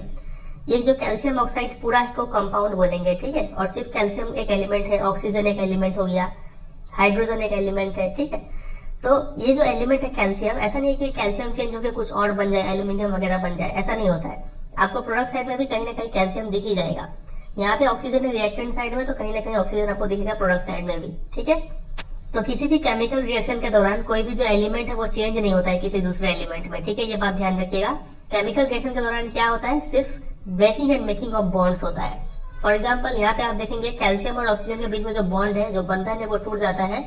कैल्शियम अलग हो जाता है, ऑक्सीजन अलग हो जाता है, और दोनों एक अलग टाइप का कंपाउंड फॉर्म करते हैं। ठीक है, इस बॉन्ड के बारे में डिटेल में हम लोग पढ़ेंगे चैप्टर नंबर 3 और 4 में। ठीक है, फिलहाल आप सिर्फ इतना समझ लीजिए कि रिएक्शंस के दौरान बॉन्ड जो है वो टूटता है और कुछ नए बॉन्ड्स फॉर्म होते हैं। ठीक है, तो इस चैप्टर में मेनली हमें 5 टाइप ऑफ केमिकल रिएक्शंस पढ़ने हैं। सबसे पहला हो गया कॉम्बिनेशन रिएक्शन, इसके बाद हम पढ़ेंगे डीकम्पोजिशन रिएक्शन, उसके बाद पढ़ेंगे डिस्प्लेसमेंट रिएक्शन, उसके बाद डबल डिस्प्लेसमेंट रिएक्शन, और लास्ट में हम पढ़ रहे होंगे ऑक्सीडेशन एंड रिडक्शन। ठीक है, मेनली ये 5 कैटेगरी हमें पढ़ना है। तो चलिए फर्स्ट से स्टार्ट करते हैं, कॉम्बिनेशन रिएक्शन। यहाँ पे एक एक्टिविटी है 1.4, काफी इंपॉर्टेंट एक्टिविटी, पढ़ते हैं। बोला गया है कि take a small amount of calcium oxide, calcium oxide का फॉर्मूला क्या हो जाएगा, CaO, यहाँ पे लिखा हुआ है। ठीक है, इसको कॉमन नेम में बोलते हैं क्विक लाइम, जिसको लोग चूना बोलते हैं, ये वही चीज है। ठीक है, याद रखिएगा, कैल्शियम ऑक्साइड को क्विक लाइम भी बोलते हैं। उसके बाद इसमें स्लोली आप वाटर ऐड कर दीजिए इस बीकर में। आप इस बीकर को फिर छू के देखिए, तो छूने के बाद क्या आपको कोई टेम्परेचर चेंज महसूस होगा क्या, तो हाँ, आप पाएंगे कि ये बीकर थोड़ा गर्म हो गया है, यहाँ पे हीट रिलीज हुआ है। ठीक है, तो यहाँ पे रिएक्शन कैसा हुआ है देखिए, calcium oxide reacts vigorously with water, काफी जोर शोर से रिएक्ट करता है वाटर के साथ, चूना। ठीक है, और रिएक्शन करने के बाद क्या बनाता है, स्लेक लाइम बनाता है। स्लेक लाइम हो गया कॉमन नेम, केमिकल नेम इसका हो गया कैल्शियम हाइड्रोक्साइड, और इसके साथ साथ a large amount of heat भी रिलीज होता है। समझ रहे? तो फिलहाल आप इतना बात याद रखेंगे कि हमें यहाँ पे कैल्शियम ऑक्साइड लिया, फिर वाटर मिला दिया, और हमें एक ही प्रोडक्ट मिला है कैल्शियम हाइड्रोक्साइड। इसका कॉमन नेम क्विक लाइम होता है। ठीक है, कैल्शियम ऑक्साइड का, और कैल्शियम हाइड्रोक्साइड का कॉमन नेम स्लेक लाइम होता है। याद रखेंगे आप, बहुत इंपॉर्टेंट बात है ये। चलिए, तो इस रिएक्शन में ऐसा स्पेशल क्या है, तो स्पेशल यही है कि यहाँ पे हम देख रहे हैं कि रिएक्टेंट साइड में 2 या फिर 2 से ज्यादा रिएक्टेंट मिलके सिर्फ एक ही प्रोडक्ट देते हैं। ठीक है, इसको बोलते हैं कॉम्बिनेशन रिएक्शन। आप नाम से भी समझ पा रहे हैं, कॉम्बिनेशन मतलब ये सब दोनों मिलकर कंबाइन होकर एक ही प्रोडक्ट देते हैं। तो इसका डेफिनेशन हो जाएगा, such a reaction in which a single product is formed from 2 और more reactants is known as combination reaction. समझ में आ गया? 2 या फिर 2 से ज्यादा रिएक्टेंट मिलकर सिर्फ एक ही प्रोडक्ट देते हैं, इसको कॉम्बिनेशन रिएक्शन बोलते हैं। चलिए, तो ये पहला एग्जांपल हो गया कॉम्बिनेशन रिएक्शन का। आगे यहाँ पे डू यू नो में एक इंपॉर्टेंट बात लिखा हुआ है, a solution of slack lime, ठीक है, produced by the reaction is used for white washing walls. ये जो CaOH होल ट्वाइस है, इसका हम लोग यूज करते हैं क्या करने के लिए, वॉल को व्हाइट वॉश, रंग करने के लिए। ठीक है, चूना करने के लिए। तो आप यहाँ पे देखिए, एक वर्ड को नोटिस कीजिएगा, पिछले साल काफी बच्चों को इसमें डाउट हुआ था। यहाँ पे ये जो है क्विक लाइम, इसमें अगर पानी मिलाएंगे तो हमें क्या मिल जाता है, स्लेक लाइम या फिर कैल्शियम हाइड्रोक्साइड मिल जाता है। इसमें ऑलरेडी पानी मिला हुआ है, क्योंकि ये पानी के साथ प्रेजेंट है, एक्वस लिखा हुआ है। ठीक है, यहाँ पे लिखा हुआ है a solution of slack lime. तो सॉल्यूशन ऑफ स्लेक लाइम का मतलब क्या हो रहा है, यहाँ पे सॉल्यूशन ऑफ स्लेक लाइम का मतलब हो रहा है CaOH होल ट्वाइस। ठीक है, इतना ही इसका मतलब है। अभी हम क्यों बता रहे हैं ऐसा, आगे चलकर हम क्वेश्चन में डिस्कस करेंगे, आपको वहां पे डाउट क्लियर होगा। अभी आपसे इतना ध्यान रखेंगे कि सॉल्यूशन ऑफ स्लेक लाइम लिखा हुआ है, मतलब CaOH होल ट्वाइस बोला जा रहा है। ठीक है, आगे देखते हैं यहाँ पे और क्या चीज लिखा हुआ है। देखिए, तो ये स्लेक लाइम यानी कैल्शियम हाइड्रोक्साइड को जब हम रंग कर देते हैं तो वॉल पे हमने क्या लगा दिया, कैल्शियम हाइड्रोक्साइड लगा दिया, और जो एयर है उसमें क्या प्रेजेंट है, कार्बन डाइऑक्साइड प्रेजेंट है। तो ये स्लेक लाइम यानी कैल्शियम हाइड्रोक्साइड इस कार्बन डाइऑक्साइड के साथ रिएक्शन करता है, और कुछ दिन के बाद उस वॉल पे एक लेयर बन जाता है कैल्शियम कार्बोनेट का। ठीक है, तो इस बात को आप ध्यान रखेंगे, और इससे थोड़ा शाइनी फिनिश हमें देखने को मिलता है वॉल्स में।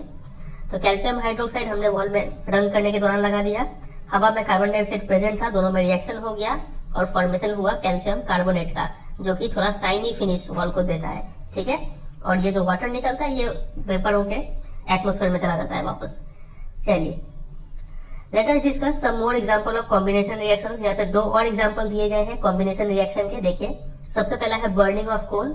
अब आपको तो बता ही दिए कि जब भी बर्निंग होता है मतलब वहां पे ऑक्सीजन के साथ रिएक्शन होता है। ठीक है, तो कोल मतलब कार्बन है ये, प्लस ऑक्सीजन, तो मिल गया कार्बन डाइऑक्साइड। 2 या फिर 2 से ज्यादा रिएक्टेंट है और एक ही प्रोडक्ट मिल रहा है, combination reaction. Similarly formation of water आप देखेंगे कि हाइड्रोजन गैस और ऑक्सीजन गैस दोनों मिलकर H2O बनाते हैं, ये भी एक कॉम्बिनेशन रिएक्शन है। तो सिंपल लैंग्वेज में बोल सकते हैं कि व्हेन 2 और मोर सब्सटेंसेस, एलिमेंट हो या फिर कंपाउंड हो, ये दो कंबाइन करते हैं और सिंगल प्रोडक्ट फॉर्म करते हैं, तो इस रिएक्शन को कॉम्बिनेशन रिएक्शन बोलते हैं। आप चाहे तो ये डेफिनेशन भी तैयार कर सकते हैं, या फिर यहाँ जो लिखा हुआ था ये भी डेफिनेशन तैयार कर सकते हैं, जो आपको इजी लगे। चलिए, अब ऊपर जो एक्टिविटी हमने पढ़ा था, एक्टिविटी 1.4, उसमें हमने ये भी देखा था कि लार्ज अमाउंट ऑफ हीट भी रिलीज हो रहा है। याद है, यहाँ पे हमने देखा था प्लस हीट लिखा हुआ था, काफी large amount of heat release होता है। तो ऐसा रिएक्शन जिसमें हीट रिलीज होता है प्रोडक्ट के साथ साथ, इस टाइप के रिएक्शन को बोलते हैं एक्सोथर्मिक केमिकल रिएक्शन। ठीक है, तो reactions in which heat is released along with the formation of products are called exothermic chemical reaction. समझ में आ गया? और ऐसा रिएक्शन जिसमें हीट ऑब्जॉर्ब होता है उसको एंडोथर्मिक केमिकल रिएक्शन बोलते हैं। थोड़ी देर में इस पे आएंगे डिटेल में। आप सिर्फ इतना समझ लीजिए यहाँ पे कि ऐसा रिएक्शन जिसमें हीट रिलीज हो रहा है इसको एक्सोथर्मिक बोलते हैं। ठीक है, इसके ऊपर हम क्वेश्चन पूछेंगे आपसे थोड़ी देर में। तो यहाँ पे कुछ एग्जांपल्स दिया गया है एक्सोथर्मिक रिएक्शंस का। टोटल 3 एग्जांपल्स है। सबसे पहला बर्निंग जो हो गया, बर्निंग हमेशा ही एक्सोथर्मिक रिएक्शन होता है क्योंकि इसमें हीट रिलीज होता है। तो यहाँ पे मीथेन गैस को बर्न किया गया है, CH4 plus oxygen gives carbon dioxide and water, ये भी एक एक्सोथर्मिक रिएक्शन है। फिर हम लोग जो रेस्पिरेशन का मतलब समझते हैं ना, रेस्पिरेशन और ब्रीदिंग में डिफरेंस क्या है? ब्रीदिंग का मतलब सिर्फ आप एयर को इनहेल कर रहे हैं और एक्सहेल कर रहे हैं, यही ब्रीदिंग हो गया। लेकिन रेस्पिरेशन का मतलब एयर में जो ऑक्सीजन था उसको ब्लड सेल्स ने अब्सॉर्ब किया, उसके बाद उस ऑक्सीजन को यूज करके फूड का ब्रेकडाउन किया गया और एनर्जी रिलीज हुआ। इस पूरे प्रोसेस को रेस्पिरेशन बोलते हैं। ठीक है, रेस्पिरेशन एक बड़ा चीज है, ब्रीदिंग एक छोटा चीज है। ठीक है, तो ये जो रेस्पिरेशन है ये भी एक एक्सोथर्मिक रिएक्शन है। कैसे, चलिए समझते हैं। हमें पता है कि हमें क्या चाहिए, एनर्जी चाहिए जिंदा रहने के लिए। हम ये एनर्जी कहाँ से लेते हैं? अपने फूड से लेते हैं। ठीक है, तो डाइजेशन के दौरान क्या होता है कि इस फूड को छोटे छोटे सब्सटेंसेस में ब्रेक कर दिया जाता है। फॉर एग्जाम्पल हम जो राइस खाते हैं या फिर पोटैटो या फिर ब्रेड जो खाते हैं, इसमें क्या होता है? कार्बोहाइड्रेट होता है। इस कार्बोहाइड्रेट को तोड़ तोड़ के क्या बनाया जाता है? फाइनली ग्लूकोज स्मॉलेस्ट यूनिट में कन्वर्ट कर दिया जाता है। ठीक है, और ये ग्लूकोज जो है ऑक्सीजन के साथ कंबाइन होता है हमारे सेल्स में और फाइनली एनर्जी रिलीज होता है। ठीक है, अब चूंकि यहाँ पे एनर्जी रिलीज हो रहा है इसीलिए इस रेस्पिरेशन को हम लोग क्या बोलते हैं? एक एक्सोथर्मिक रिएक्शन है ये। ठीक है, आप यहाँ पे इक्वेशन भी देख सकते हैं। जो हमने खाना खाया, राइस खाया, पोटैटो खाया, जो भी चीज खाया उसमें कार्बोहाइड्रेट होगा। फाइनली उस कार्बोहाइड्रेट से क्या निकलेगा? ग्लूकोज। तो ये रहा ग्लूकोज और ऑक्सीजन का हेल्प से ये जो ग्लूकोज है ये ब्रेक डाउन हो जाएगा और फाइनली एनर्जी रिलीज होगा। ठीक है, ऐसे हमें एनर्जी मिलता है। तो ये भी क्या है? एक एक्सोथर्मिक प्रोसेस है। समझ गए? इतना एग्जाम में डायरेक्ट क्वेश्चन बनता है इसके ऊपर कि एक्सप्लेन करने बोलेंगे कि explain how respiration is an exothermic reaction. तो आपको ये पूरा बात लिखना पड़ेगा। ठीक है, ये यहाँ से लेके यहाँ तक इक्वेशन के साथ। चलिए, एक और यहाँ पे एक्सोथर्मिक प्रोसेस का एग्जाम्पल दिया गया है। The decomposition of vegetable matter into compost is also an example of an exothermic reaction. तो जो भी वेजिटेबल के मैटर्स हो गए, सब्जी का छिलका हो गया फॉर एग्जाम्पल, ये जब सड़ता गलता है, ठीक है, और जब कंपोस्ट में मतलब खाद में कन्वर्ट हो जाता है तो यहाँ पे भी हीट रिलीज होता है। तो ये भी एक एक्सोथर्मिक रिएक्शन है। समझ गए? 3 एग्जाम्पल आप याद रखेंगे एक्सोथर्मिक रिएक्शन का। चलिए, अब यहाँ पे आगे बढ़ने से पहले क्वेश्चन को डिस्कस कर लेते हैं। आपके बुक का ही क्वेश्चन है ये। लिखा है कि a solution of a substance x is used for white washing. कोई एक सब्सटेंस है एक्स, उसका जो सॉल्यूशन है, ठीक है, उसको जो पानी में मिला के जो सॉल्यूशन बनता है, इससे हम लोग व्हाइट वॉशिंग करते हैं। ठीक है, तो आपसे पूछा गया कि नेम द सब्सटेंस एक्स। ये एक्स बताइए क्या चीज है, जिसको हम लोग पानी में घोल के उससे फिर चूना करते हैं। तो आपको याद होगा ये है कैल्शियम ऑक्साइड। ठीक है, जिसको क्विक लाइम भी बोलते हैं। अब बहुत बच्चे को यहाँ पे कंफ्यूजन होता है कि यहाँ पे कैल्शियम हाइड्रोक्साइड वो लिख रहे होते हैं, तो ये नहीं होगा। ठीक है, कैल्शियम हाइड्रोक्साइड इसका आंसर नहीं होगा, इसका आंसर कैल्शियम ऑक्साइड होगा। क्योंकि यहाँ पे आपको बोला है कि नेम द सब्सटेंस एक्स, आपको सिर्फ एक्स पहचानना है। अगर a solution of substance x, इस पूरे चीज को क्या बोला जाएगा? CaOH होल्टवाइज बोला जाएगा। ठीक है, कैल्शियम हाइड्रोक्साइड स्लेग लाइम। लेकिन अगर सिर्फ एक्स आइडेंटिफाई करने के लिए बोला जाए तो एक्स क्या है? CaO। अब उसमें सॉल्यूशन कर रहे हैं तो प्लस वाटर हो रहा है, तब जाके कैल्शियम हाइड्रोक्साइड फॉर्म हो रहा है। ठीक है, तो यहाँ पे इसका आंसर जो होगा नेम द सब्सटेंस एक्स, तो एक्स है मेरा क्विक लाइम या फिर calcium oxide. Right it's formula, तो फॉर्मूला लिख ही लेंगे CaO। क्वेश्चन नंबर 2 देखिए, right the reaction of the substance x named in 1 above with water. इस एक्स का रिएक्शन लिखिए पानी के साथ, तो इजी है। एक्स मतलब CaO, पानी मतलब H2O, और रिएक्शन बन के एक ही प्रोडक्ट मिलेगा CaOH होल ट्वाइस और प्लस हीट HEAT लिख सकते हैं, या फिर ऐसा सिंबल भी कई बुक में यूज किया जाता है। इसको छोड़िए HEAT ही लिख देते हैं, हीट झंझट खत्म हो जाएगा। ठीक है, तो ऐसा कर देना है। चलिए, अब आते हैं दूसरे रिएक्शन पे जो कि है डीकम्पोजिशन रिएक्शन। तो जैसे कि नाम से ही समझ में आ रहा है, ये कॉम्पोजिशन का ऑपोजिट है डीकम्पोजिशन। चलिए देखते हैं। एक एक्टिविटी दिया गया है, बोला गया है कि take 2 gram of ferrous sulphate crystals. Ferrous sulphate, ध्यान दीजिए जरा। फेरस, देखिए फेरस मतलब हमें तो ये पता चल गया ये आयरन है। ठीक है, अब आयरन का Fe हो गया सिंबल और सल्फेट का SO4। ठीक है, अब फेरस है, फेरस मतलब आयरन का वैलेंसी 2 है। कभी कभी कहीं पर आपको फेरिक लिखा हुआ भी मिलता है, तो फेरिक जब लिखा रहेगा तो वहां पे आप समझिएगा कि आयरन का वैलेंसी 3 है। आयरन का 2 वैलेंसी होता है। ठीक है, तो यहाँ पे फेरस है तो आयरन का वैलेंसी 2 हो गया, सल्फेट का वैलेंसी भी 2 होता है, 2 कैंसिल आउट हो जाएगा, तो FeSO4 होगा फेरस सल्फेट का फॉर्मूला। तो ये रहा FeSO4 लिखा हुआ है। अब यहाँ पे FeSO4 का क्रिस्टल ले रहे हैं। जब भी क्रिस्टल लिखा होता है कहीं पर भी तो क्रिस्टल है मतलब इसमें कुछ पानी भी प्रेजेंट है। ठीक है, कितना पानी प्रेजेंट है वो थोड़ी देर में देखेंगे। फिलहाल आप सिर्फ इतना समझिए कि यहाँ पे किसी भी बॉइलिंग ट्यूब में आप 2 ग्राम फेरस सल्फेट क्रिस्टल ले रहे हैं। उसके बाद आप इसका कलर नोट डाउन कीजिए कि फेरस सल्फेट क्रिस्टल देखने में कौन सा कलर का होता है। तो आप पाएंगे कि ये ग्रीन कलर का होता है फेरस सल्फेट क्रिस्टल। ठीक है, फिर आप इसको थोड़ा हीट कर दीजिए। Heat the boiling tube over the flame. एक आग के ऊपर इसको थोड़ा हीट कीजिए और ऑब्जर्व कीजिए कि क्रिस्टल का कलर कैसे चेंज हो रहा है हीट करते करते। तो आप पाएंगे कि पहले जो फेरस सल्फेट क्रिस्टल था वो ग्रीन कलर का था, अब उसका कलर चेंज हो गया। और साथ ही साथ आपको एक काफी गंदा सा गंध आपको मिलेगा बर्निंग सल्फर का। बर्निंग सल्फर का गंध मान लीजिए कि सड़ा हुआ अंडा का जैसा गंध होता है, वैसा ही इसका गंध आपको सुनने को मिलेगा। तो ये सब चीज आप ऑब्जर्व करेंगे। जो रिएक्शन है वो कुछ इस प्रकार से होगा। फेरस सल्फेट है, इसको हीट करेंगे तो फेरस सल्फेट टूट जाएगा फेरिक ऑक्साइड में। आप यहाँ पे नाम पे ध्यान दीजिएगा, देखिए फेरिक ऑक्साइड लिखा हुआ है। तो यहाँ पे आप देख भी पा रहे हैं कि आयरन का जो वैलेंसी है वो यहाँ पे 3 लिया गया है ऑक्सीजन में जो आया है, समझ रहे हैं, क्योंकि फेरिक है। चलिए, अगर यहाँ पे फेरस ऑक्साइड होता ना तो क्या लिख रहे होते हैं हम लोग, Fe और O। फेरस है मतलब आयरन का वैलेंसी 2 होता, ऑक्सीजन का वैलेंसी भी 2, तो ये कैंसिल आउट हो जाता, FeO हो रहा था फेरस ऑक्साइड का फॉर्मूला।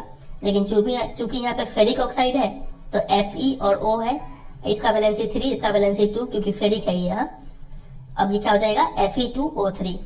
तो वही यहाँ पे लिखा हुआ है Fe2O3। ठीक है, और sulphur dioxide plus sulphur trioxide, ये 2 गैस भी आपको मिलेंगे।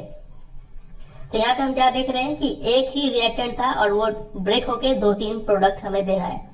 तो in this reaction you can observe that a single reactant breaks down to give simpler products. इसी को डिकम्पोजिशन रिएक्शन बोलते हैं। ये ठीक ऑपोजिट है ना कॉम्बिनेशन रिएक्शन का। उसमें क्या था कि 2 या फिर 3 प्रोडक्ट रिएक्टेंट मिलकर एक प्रोडक्ट दे रहे होते थे, लेकिन यहाँ पे एक ही रिएक्टेंट मिलकर बहुत सारा प्रोडक्ट दे रहा है।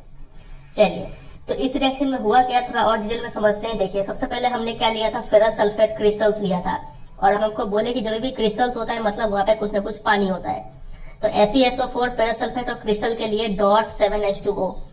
ठीक है, यहाँ पे आपको क्या दिख रहा है, यहाँ पे आपको कॉमा दिख रहा होगा, लेकिन ये कॉमा नहीं होगा। ठीक है, डॉट लिखते हैं यहाँ पे FeSO4 .7H2O, कुछ प्रिंटिंग मिस्टेक है। चलिए, तो हमने फेरस सल्फेट क्रिस्टल लिया। जब इसको हीट करना स्टार्ट करेंगे तो ये जो पानी है, ये पानी वाटर वेपर बन के उड़ जाएगा और इसी से इसका कलर चेंज हो जाता है। ठीक है, पहले ग्रीन कलर का था ये।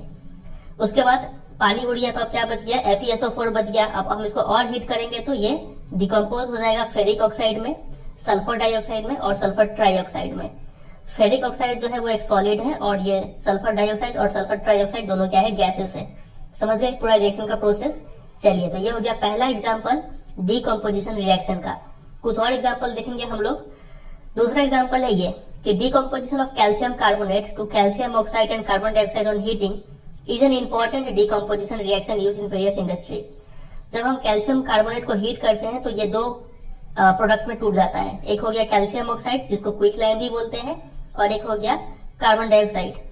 अब यहाँ पे इसका भी कॉमन नेम आ गया है कैल्शियम कार्बोनेट का, इसको लाइम स्टोन भी बोलते हैं, याद रखिएगा। ठीक है, सबसे पहले हमने समझा क्विक लाइम जिसका फॉर्मूला हो गया CaO।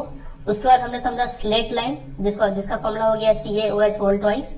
और तीसरा हमने समझा कैल्शियम कार्बोनेट CaCO3, इसका कॉमन नेम हो गया लाइम स्टोन। ठीक है, तो ये जो रिएक्शन है ना, ये रिएक्शन काफी इंपॉर्टेंट है। इस रिएक्शन का यूज किया जाता है कई सारे इंडस्ट्रीज में। यहाँ पे एक एग्जांपल दिया गया है।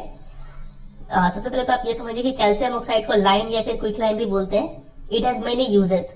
One is in the manufacture of cement. Cement manufacturing में इसका यूज किया जाता है CaO का।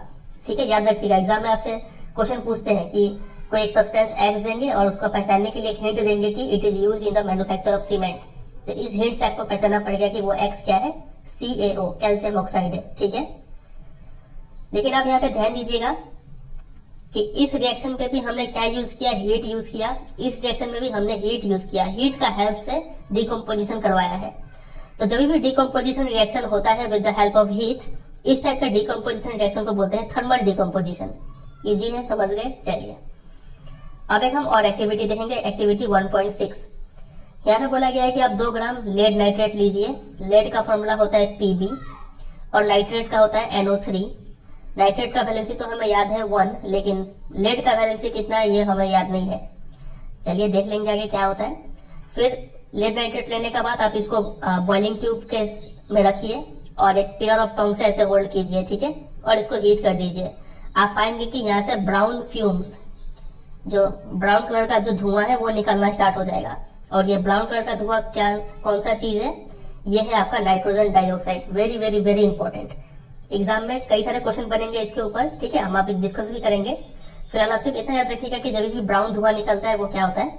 नाइट्रोजन डाइऑक्साइड होता है। इससे क्वेश्चन कैसे बनेगा थोड़ी देर में डिस्कस कर लेंगे, ठीक है। चलिए, तो हमने यहाँ पे देखा कि हमने सबसे पहले लेड नाइट्रेट लिया, PbNO3 होल ट्वाइस। क्या आप ये देख के बता सकते हैं कि लेड का वैलेंसी कितना है? तो देखिए Pb है और NO3 है, और NO3 के लिए 2 लिखा हुआ है। ये 2 मतलब कहाँ से गया है? यहीं से तो गया होगा ना 2। इसका वैलेंसी 1 तो नहीं लिखा हुआ है।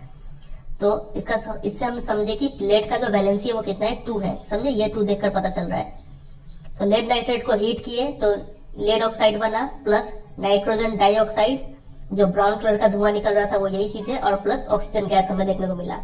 तो ये भी क्या है? एक डिकम्पोजिशन रिएक्शन है जो हो रहा है with the help of heat. तो बोल सकते हैं ये एक थर्मल डिकम्पोजिशन रिएक्शन है। समझ रहे हैं बात गहराई को? चलिए, अब हम एक एक्टिविटी देखेंगे, एक्टिविटी 1.7, काफी इंपॉर्टेंट है। इसमें बोला गया है कि आप एक प्लास्टिक मग लीजिए, नीचे 2 छेद कर दीजिए, दोनों छेद में रबर, क्या लिखा हुआ था? रबर स्टॉपर को फिक्स कर दीजिए, ठीक है। फिर इसमें 2 इलेक्ट्रोड, 2 कार्बन के इलेक्ट्रोड या फिर ग्रेफाइट रॉड इंसर्ट कीजिए, और उसके बाद दोनों को क्या कीजिए? एक 6 वोल्ट का बैटरी से कनेक्ट कर दीजिए। मतलब हम इस पानी में इलेक्ट्रिसिटी पास करवाना चाहते हैं, ठीक है। और प्योर वाटर में तो इलेक्ट्रिसिटी पास नहीं होगा, इसलिए हमने इसमें क्या कर दिया कि कुछ drop of dilute sulphuric acid add कर दिया, ठीक है। एसिडिफाइड वाटर हो गया। अब इसमें इलेक्ट्रिसिटी पास करेगा। फिर 2 टेस्ट ट्यूब से आप इस दोनों इलेक्ट्रोड को ढक दीजिए और स्विच ऑन कर दीजिए। तो जैसे आप स्विच ऑन करेंगे तो आप पाएंगे कि दोनों ही टेस्ट ट्यूब में कुछ एयर बबल्स देखने को मिलेगा। अगर हम यहाँ पे जूम करें तो आप देख पा रहे हैं यहाँ पे एयर बबल्स आपको देखने को मिल रहा है, ठीक है। तो ये कौन से गैस है? ये सब गैस यहाँ पे कलेक्ट हो रहे हैं। तो आप पाएंगे कि एक गैस तो है, ये ऑक्सीजन आपको मिलेगा, और दूसरा गैस कौन सा मिलेगा? हाइड्रोजन मिलेगा, ठीक है। तो क्या दोनों क्या इक्वल अमाउंट में है? नहीं, दोनों इक्वल अमाउंट में नहीं है। ऑक्सीजन थोड़ा कम दिख रहा है और हाइड्रोजन थोड़ा ज्यादा दिख रहा है। ऐसा क्यों है? क्योंकि आप वाटर का जब फॉर्मूला देखेंगे H2O होता है। तो जब भी हम पानी को तोड़ते हैं तो हमें जितना भी ऑक्सीजन मिलता है, ऑक्सीजन अगर 1 ग्राम मिल रहा है तो हाइड्रोजन कितना मिल रहा होगा? 2 ग्राम मिल रहा होगा। मतलब हाइड्रोजन जो मिलेगा वो ऑलवेज डबल अमाउंट में मिलेगा ऑक्सीजन के। समझ रहे? चलिए, यहाँ पे अगर हम इक्वेशन लिखना चाहें तो इक्वेशन ऐसे लिखेंगे। H2O हमने लिया सबसे पहले, और इसमें हमने क्या किया? इलेक्ट्रिसिटी पास किया। यहाँ पे इलेक्ट्रिसिटी लिखेंगे ELECTRICITY, और क्या बन गया? H2, हाइड्रोजन गैस निकला, प्लस ऑक्सीजन, ब्रैकेट में यहाँ पे गैस लिखेंगे, यहाँ पे भी ब्रैकेट में गैस लिख देंगे, और ये यहाँ पे ब्रैकेट में L लिख देंगे। लिक्विड था ये। बैलेंस है क्या? ऑक्सीजन यहाँ पे 2 दिख रहा है, तो यहाँ पे ऑक्सीजन 2 बढ़ने के लिए यहाँ पे 2 डालिए। अब हाइड्रोजन 4 हो गया, तो यहाँ पे 2 डाल के 4 कर दीजिए। तो इस इक्वेशन को आप ध्यान रखेंगे, ठीक है। तो यहाँ पे भी क्या हो रहा है? डिकम्पोजिशन हो रहा है। पानी टूट के 2 हमें एलिमेंट दे रहा है यहाँ पे, ठीक है। तो ये भी डिकम्पोजिशन है, लेकिन ये हो रहा है with the help of electricity. याद रखिएगा इस इक्वेशन को। चलिए, आगे चल के हम आपसे ऐसा क्वेश्चन पूछेंगे कि आप एक ऐसा डिकम्पोजिशन रिएक्शन का एग्जाम्पल दीजिए जो होता है with the help of electricity. तो आपको ये पूरा इक्वेशन लिखना पड़ेगा, ठीक है। चलिए, आगे आते हैं। आगे है एक्टिविटी 1.8। एक और एक्टिविटी आ गया, छोटा सा एक्टिविटी ये पढ़ लेते हैं। यहाँ पे भी आप 2 ग्राम क्या लीजिए? सिल्वर क्लोराइड लीजिए। सिल्वर क्लोराइड का कलर होता है व्हाइट, याद रखेंगे आप, ठीक है। इसको आप एक चाइना डिश ऐसे प्लेट में कलेक्ट कर लीजिए, और इसको आप सनलाइट में रख दीजिए कुछ देर के लिए। आप देखिए कि सिल्वर क्लोराइड का कलर कैसा हो गया। तो आप पाएंगे कि पहले सिल्वर क्लोराइड का कलर कैसा था? व्हाइट था, लेकिन धूप लगने के बाद अब इसका कलर क्या हो गया? ग्रे में चेंज हो गया। तो ऐसा इसलिए हुआ क्योंकि जब सिल्वर क्लोराइड को धूप में रखते हैं तो ये ब्रेक हो जाता है सिल्वर और क्लोरीन में, ठीक है। तो ये यहाँ पे लिखा है कि this is due to the decomposition of silver chloride into silver and chlorine by light ने इसको डिकम्पोज कर दिया। तो ये भी एक डिकम्पोजिशन रिएक्शन है जो कि हो रहा है with the help of sunlight. सबसे पहले हमने देखा हीट से कैसे डिकम्पोजिशन रिएक्शन होता है, उसके बाद हमने देखा इलेक्ट्रिसिटी से कैसे डिकम्पोजिशन रिएक्शन होता है, उसके बाद हमने देखा सनलाइट से कैसे डिकम्पोजिशन रिएक्शन होता है। ऐसे ही अगर हम सिल्वर क्लोराइड की जगह पे हम क्या ले सकते हैं? सिल्वर ब्रोमाइड भी ले सकते हैं, और इसको भी जब सनलाइट देंगे तो ये ठीक उसी प्रकार से ब्रेक हो जाएगा। तो ये जो दोनों रिएक्शन है, सिल्वर क्लोराइड वाला, सिल्वर ब्रोमाइड वाला, इस टाइप के रिएक्शन का यूज किया जाता है ब्लैक एंड व्हाइट फोटोग्राफी में, ठीक है। इस बात को याद रखेंगे, एक मार्क्स का क्वेश्चन बनता है यहाँ से। तो तो यहाँ पे वही पूछा है कि what form of energy is causing the decomposition reaction, किस एनर्जी ने यहाँ पे डीकंपोजिशन किया है, तो यहाँ पे आपने लिखना होगा लाइट एनर्जी। ठीक है, तो डीकंपोजिशन रिएक्शन होता है एनर्जी, एनर्जी हीट के फॉर्म में हो सकता है, लाइट के फॉर्म में हो सकता है, या फिर इलेक्ट्रिसिटी के फॉर्म में हो सकता है। ठीक है, चलिए अब यहाँ पे जो भी हमने रिएक्शन पढ़ा है, इसमें AgCl, इसमें हम एनर्जी बाहर से दे रहे हैं, AgBr, इसमें एनर्जी बाहर से दे रहे हैं, ऊपर में भी हमने जो हीट किया था, ये इसको हीट किया था, इसमें भी एनर्जी हम बाहर से दे रहे हैं। तो ये सब ऐसा रिएक्शन है जिसमें क्या हो रहा है, हीट अब्सॉर्ब हो रहा है। तो इस टाइप के रिएक्शन को बोलते हैं एंडोथर्मिक केमिकल रिएक्शन। तो reactions in which energy is absorbed are known as endothermic reactions. थोड़ी देर पहले हमने एक्सोथर्मिक भी पढ़ा था, याद है ना आपको। चलिए इसके ऊपर अभी हम क्वेश्चन पूछेंगे आपसे, फिलहाल आप इसका देखिए। ये क्वेश्चन तो हमने डिस्कस कर लिया, और ये क्वेश्चन बचा है कि why is the amount of gas collected in one of the test tubes in activity 1.7। इस एक्टिविटी 1.7 का स्पेशल नाम है इलेक्ट्रोलाइसिस ऑफ वाटर, याद रखेंगे। ठीक है, तो इलेक्ट्रोलाइसिस ऑफ वाटर के दौरान क्यों एक गैस जो है वो दूसरी गैस के मुकाबले डबल अमाउंट में कलेक्ट होता है। तो ऐसा इसलिए है क्योंकि जो वाटर है H2O, water contains 2 parts of hydrogen and 1 part of oxygen, इसीलिए जो हाइड्रोजन है वो डबल अमाउंट में होता है। ठीक है, नेम दिस गैस, तो ये गैस कौन सा है जो डबल अमाउंट में होता है, हाइड्रोजन होता है। ठीक है, चलिए अब एक दो क्वेश्चन हम पूछते हैं आपसे। आप इस क्वेश्चन को देखिए, आपसे पूछा गया है कि which of the following are exothermic process, कौन सा एक्सोथर्मिक है, मतलब किसमें हीट रिलीज हो रहा है।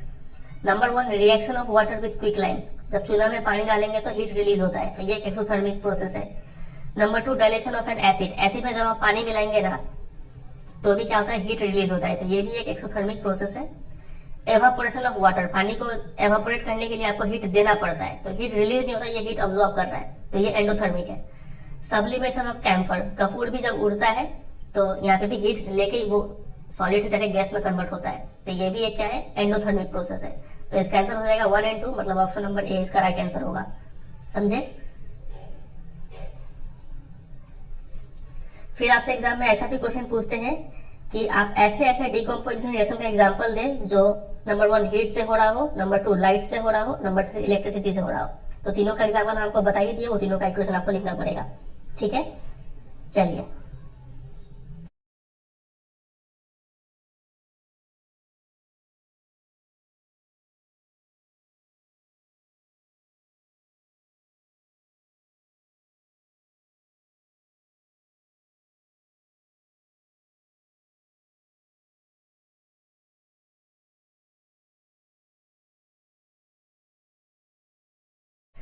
चलिए अब आते हैं तीसरे टाइप ऑफ केमिकल रिएक्शन पे। इसका नाम है डिस्प्लेसमेंट रिएक्शन।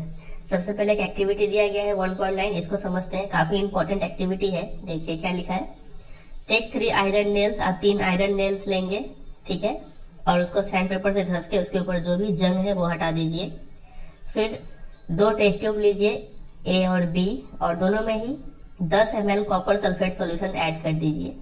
ये आप देख पा रहे हैं पिक्चर में भी, copper sulphate solution blue colour का होता है। ठीक है, फिर आपने कितना आयरन नेल्स लिया था, 3 लिया था, तो उसमें से क्या कीजिए, 2 आयरन नेल्स को एक थ्रेड में बांध दीजिए, इस तरीके से आप पिक्चर में देख पा रहे हैं। और उसको क्या कीजिए कि जो टेस्ट ट्यूब बी है उसमें 20 मिनट के लिए डुबो के रख दीजिए। ठीक है, और एक आयरन नेल जो आपके पास बच गया उसको आप अलग से साइड में रख दीजिए, और टेस्ट ट्यूब ए भी जो था जिसमें 10 ml कॉपर सल्फेट था उसको भी अलग से रख दीजिए। फिर आफ्टर 20 मिनट्स आप क्या कीजिए कि आयरन नेल्स को निकालिए कॉपर सल्फेट सॉल्यूशन से, और कंपेयर कीजिए कि जो आयरन नेल्स आपने एक अलग से रखा हुआ है और ये जो आयरन नेल्स है क्या चेंज आया है, और साथ ही साथ जो कॉपर सल्फेट सॉल्यूशन है टेस्ट ट्यूब ए में और ये जो कॉपर सल्फेट सॉल्यूशन है टेस्ट ट्यूब बी में, दोनों में क्या चेंजेस आया है उसको आप कंपेयर कीजिए। तो आप पाएंगे कि आपको कुछ ऐसा चेंज मिलेगा। आयरन नेल्स पहले कुछ ऐसा था, ठीक है, शाइनी टाइप का था, अब उसमें एक ब्राउन लेयर चिपक चुका है, ठीक है, ब्राउनिश इन कलर हो गया, तो ये आयरन में चेंज देखने को मिला। और जहां तक बात करें कॉपर सल्फेट का, तो ये टेस्ट ट्यूब ए जो था वो तो ब्लू का ब्लू ही रहेगा क्योंकि इसमें हमने कुछ चेंज नहीं किया।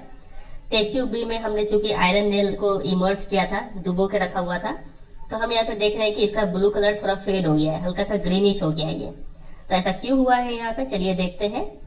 तो why does the iron nail become brownish in color and the blue color of copper sulfate solution fades? ये दो चीज हमें क्यों देखने को मिला, क्योंकि the following chemical reaction has taken place, ये रिएक्शन हुआ इन दोनों के बीच में।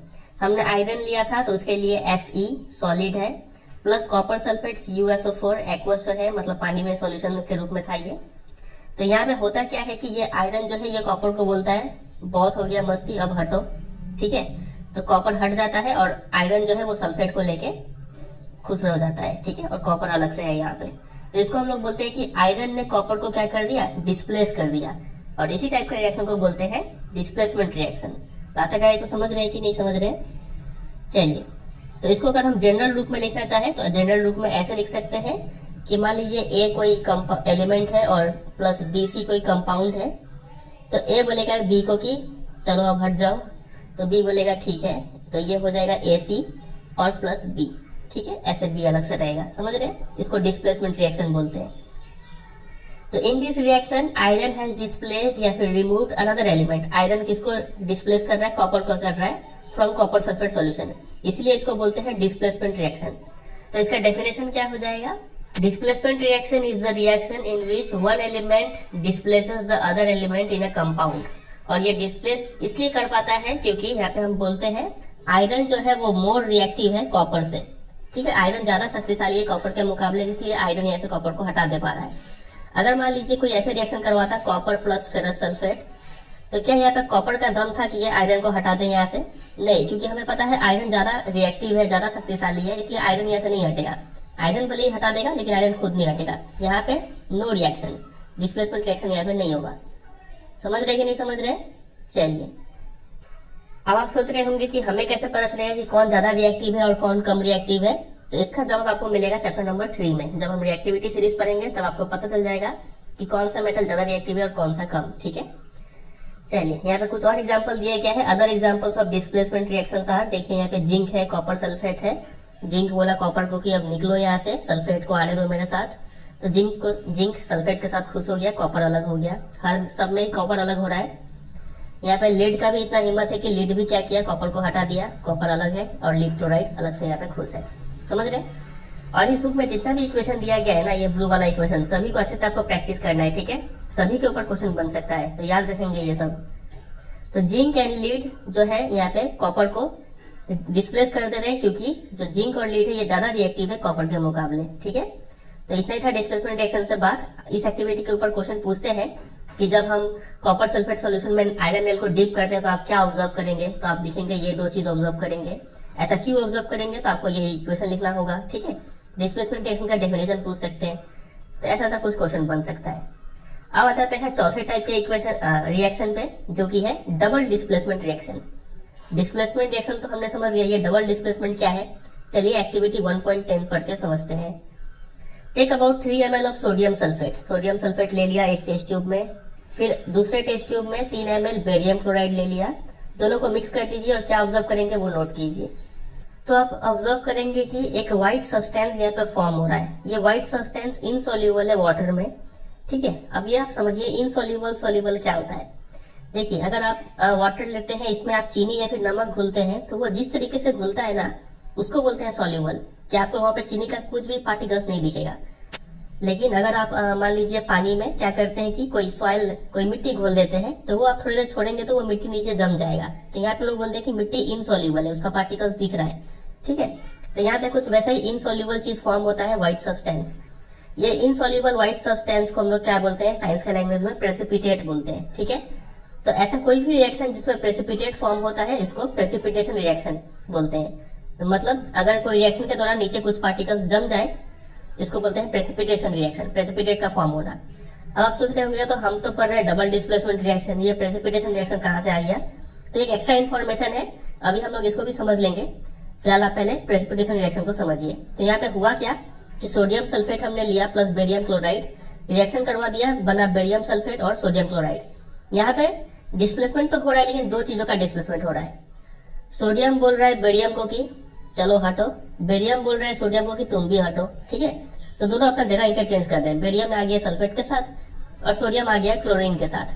तो ऐसा फॉर्म हो गया यहाँ पे, समझ रहे हैं? इसको बोलते हैं डबल डिस्प्लेसमेंट। ऊपर में क्या हो रहा था कि सिर्फ ये चीज इसको डिस्प्लेस कर रहा था, ठीक है। यहाँ पे एक एलिमेंट हुआ करता था, लेकिन यहाँ पे कंपाउंड है। तो इसका जनरल फॉर्मूला कैसे लिख सकते हैं? ऐसे लिख सकते हैं कि मान लीजिए ए बी कोई एक कंपाउंड है प्लस सी डी ये दूसरा कंपाउंड है, दोनों रिएक्शन करेंगे। ए बोलेगा सी को हटो, सी बोलेगा ए को हटो, तो यहाँ पे C आ जाएगा B के साथ, CB प्लस AD, यही है डबल डिस्प्लेसमेंट रिएक्शन। समझ गए? चलिए, तो यहाँ पे प्रेसिपिटेट का फॉर्मेशन इसलिए हो रहा है क्योंकि ये जो व्हाइट प्रेसिपिटेट है बेरियम सल्फेट का, यहाँ पे हमने जो देखा था बेरियम सल्फेट, ये इसलिए फॉर्म हो रहा है क्योंकि यहाँ पे जो आयन्स है ये दो रिएक्शन कर रहे हैं, बेरियम और सल्फेट। अब यहाँ पे देखिए ये अब यहाँ पे टूट के दो आयन्स फॉर्म होगा, एक सोडियम का आयन और एक सल्फेट का आयन। फिर यहाँ पे भी ये दोनों ब्रेक होके दो आयन्स फॉर्म करेंगे, बेरियम का आयन और क्लोरीन का ion, Cl minus barium Ba2 plus SO4 2 minus और Na प्लस। ठीक है, तो ये सब आयंस फॉर्म होते हैं और ये आयंस क्या होते हैं, एक्सचेंज हो जाते हैं। ये सोडियम चला जाता है क्लोरीन के साथ और ये बेरियम आ जाता है सल्फेट के साथ, इसी को बोलते हैं एक्सचेंज ऑफ आयंस। तो यहाँ पे अदर प्रोडक्ट सोडियम क्लोराइड मिला जो सॉल्यूशन में रह जाता है। तो ऐसा रिएक्शन जिसमें एक्सचेंज ऑफ आयंस होता है बिटवीन द रिएक्टेंट्स, इसको हम लोग बोलते हैं डबल डिस्प्लेसमेंट रिएक्शंस। समझ गए? इतना काफी इजी है। चलिए, तो ये इसका डेफिनेशन आप तैयार कर लेंगे डबल डिस्प्लेसमेंट रिएक्शन का। अब आते हैं last type of chemical reaction जो कि है ऑक्सीडेशन एंड रिडक्शन। ये भी काफी इजी है लेकिन क्वेश्चन बहुत बनता है इसके ऊपर। पहले एक्टिविटी देखते हैं 1.11। आप एक चाइना डिश लीजिए, इस टाइप के डिश को चाइना डिश बोलते हैं, और इसमें 1 ग्राम कॉपर पाउडर को हीट कीजिए। जो आप ओरिजिनल कॉपर लेंगे ना तो इसका कलर होता है ब्राउनिश, ठीक है, ब्राउन कलर का ये होता है। लेकिन जब आप इसको हीट करना स्टार्ट कर देंगे तो आप क्या पाएंगे, the surface of copper powder becomes coated with black copper oxide. आप पाएंगे कि ये ब्राउन कलर का जो ऊपर में लेयर दिख रहा था, अब वो ब्राउन ना होकर क्या हो गया, ब्लैक हो गया है। वो ब्लैक लेयर क्या चीज का है, कॉपर ऑक्साइड, मतलब कुछ रिएक्शन हुआ यहाँ पे। तो ऐसा इसलिए हुआ क्योंकि because oxygen is added to copper and copper oxide is formed. पहले हमने कॉपर लिया था, फिर हमने हीट करना स्टार्ट किया तो एटमोस्फेयर में जो ऑक्सीजन है उससे रिएक्शन हो गया और कॉपर ऑक्साइड हो गया। ये था ब्राउन कलर का और ये हो गया ब्लैक कलर का ऊपर में, ठीक है।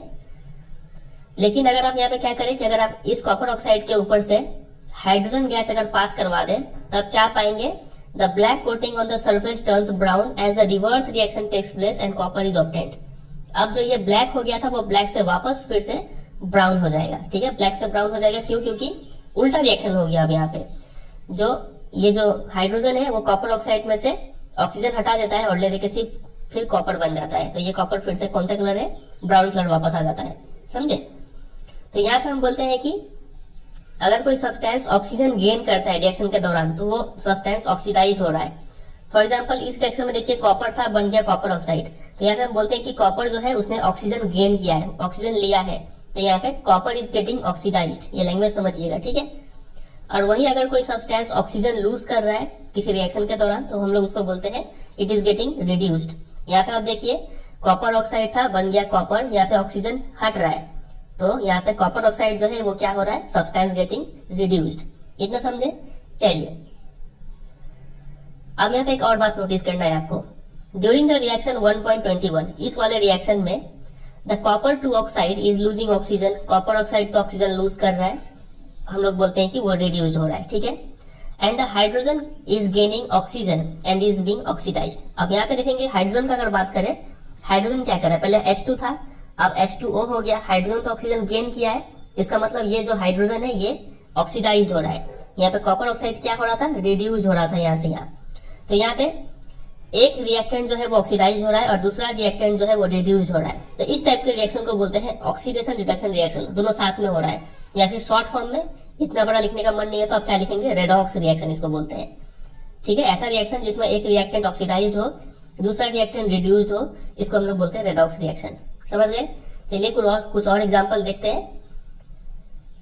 ये तो वही एग्जाम्पल है फिर से, ठीक है। यहाँ पे कॉपर ऑक्साइड से कॉपर में रिडक्शन हो रहा है, कॉपर ऑक्साइड रिड्यूस्ड हो रहा है, हाइड्रोजन जो है वो ऑक्सीजन गेन कर रहा है तो यहाँ पे ऑक्सीडेशन, और हाइड्रोजन इज गेटिंग ऑक्सीडाइज्ड, ठीक है। चलिए some other examples of redox reactions are, यहाँ पे कुछ और एग्जांपल है रेडॉक्स रिएक्शन का। देखिए जिंक ऑक्साइड है, जिंक है, तो यहाँ से यहाँ तक कौन सा प्रोसेस हो रहा है बताइए, ऑक्सीजन हट रहा है तो यहाँ से यहाँ तक रिडक्शन हो रहा है, ठीक है। जिंक ऑक्साइड क्या हो रहा है, रिड्यूस्ड हो रहा है, ठीक है।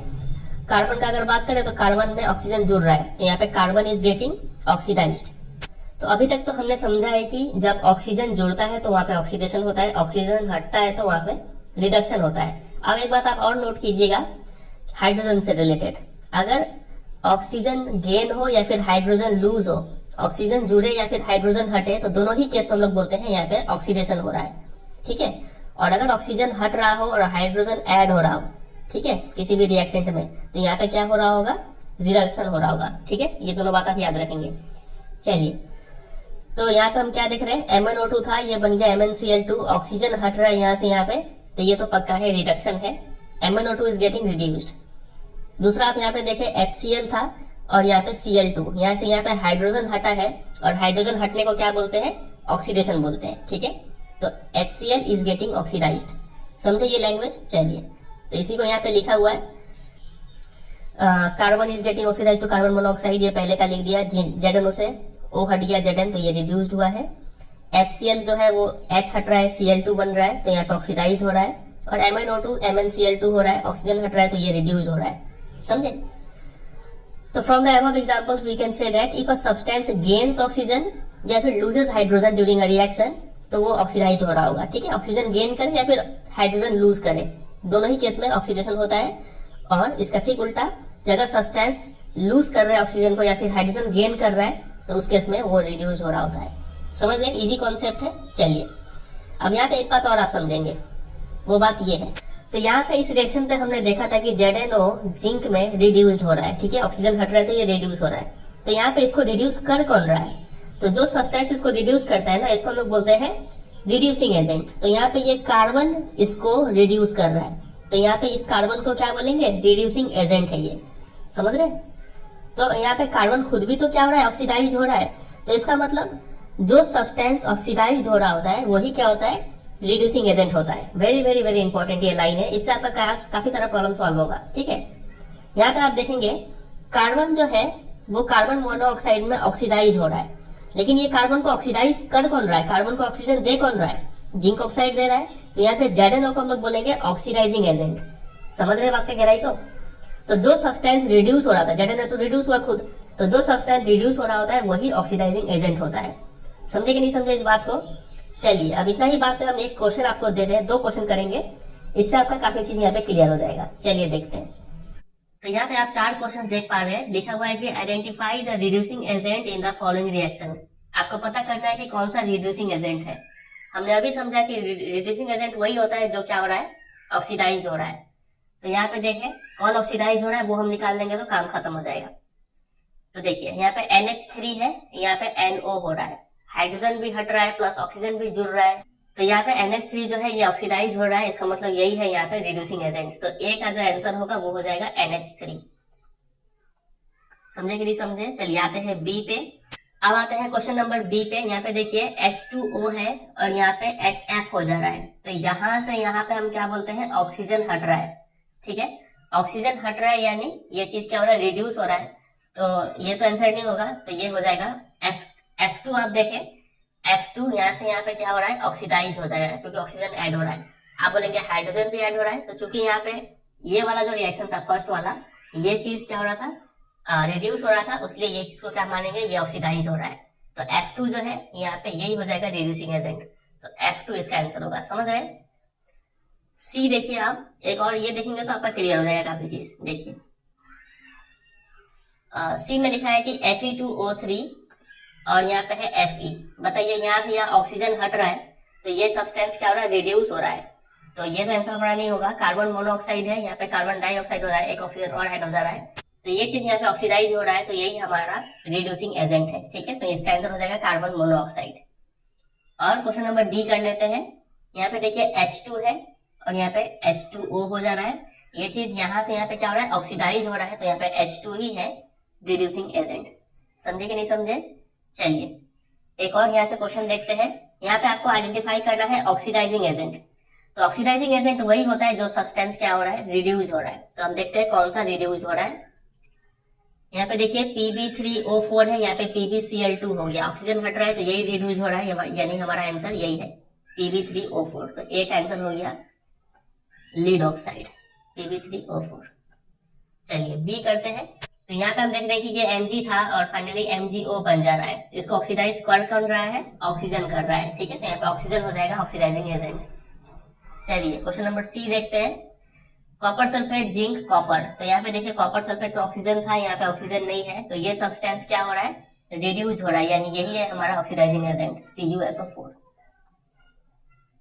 क्वेश्चन नंबर D खुद से करने की कोशिश करें। क्वेश्चन नंबर D, V2O5, यहाँ पे हो रहा है V, क्या हो रहा है, यही चीज रिड्यूस हो रहा है, तो यही हमारा ऑक्सीडाइजिंग एजेंट है V2O5। क्वेश्चन नंबर ई देखते हैं। यहाँ पे Fe है, यहाँ पे Fe3O4, ये चीज यहाँ पे ऑक्सीडाइज हो रहा है, तो ये तो हमारा रिड्यूसिंग एजेंट हो गया, लेकिन हमसे पूछा ऑक्सीडाइजिंग एजेंट, तो यहाँ पे H2O हो जाएगा ऑक्सीडाइजिंग एजेंट, ठीक है, क्योंकि H2O क्या हो रहा है, रिड्यूस हो जा रहा है। क्वेश्चन नंबर एफ, Cu है, CuO और यहाँ पे Cu, ये चीज यहाँ पे रिड्यूस हो रहा है, ऑक्सीजन हट रहा है, तो यही हमारा ऑक्सीडाइजिंग एजेंट होगा, CuO इसका आंसर होगा। समझे, इजी लग रहा है। चलिए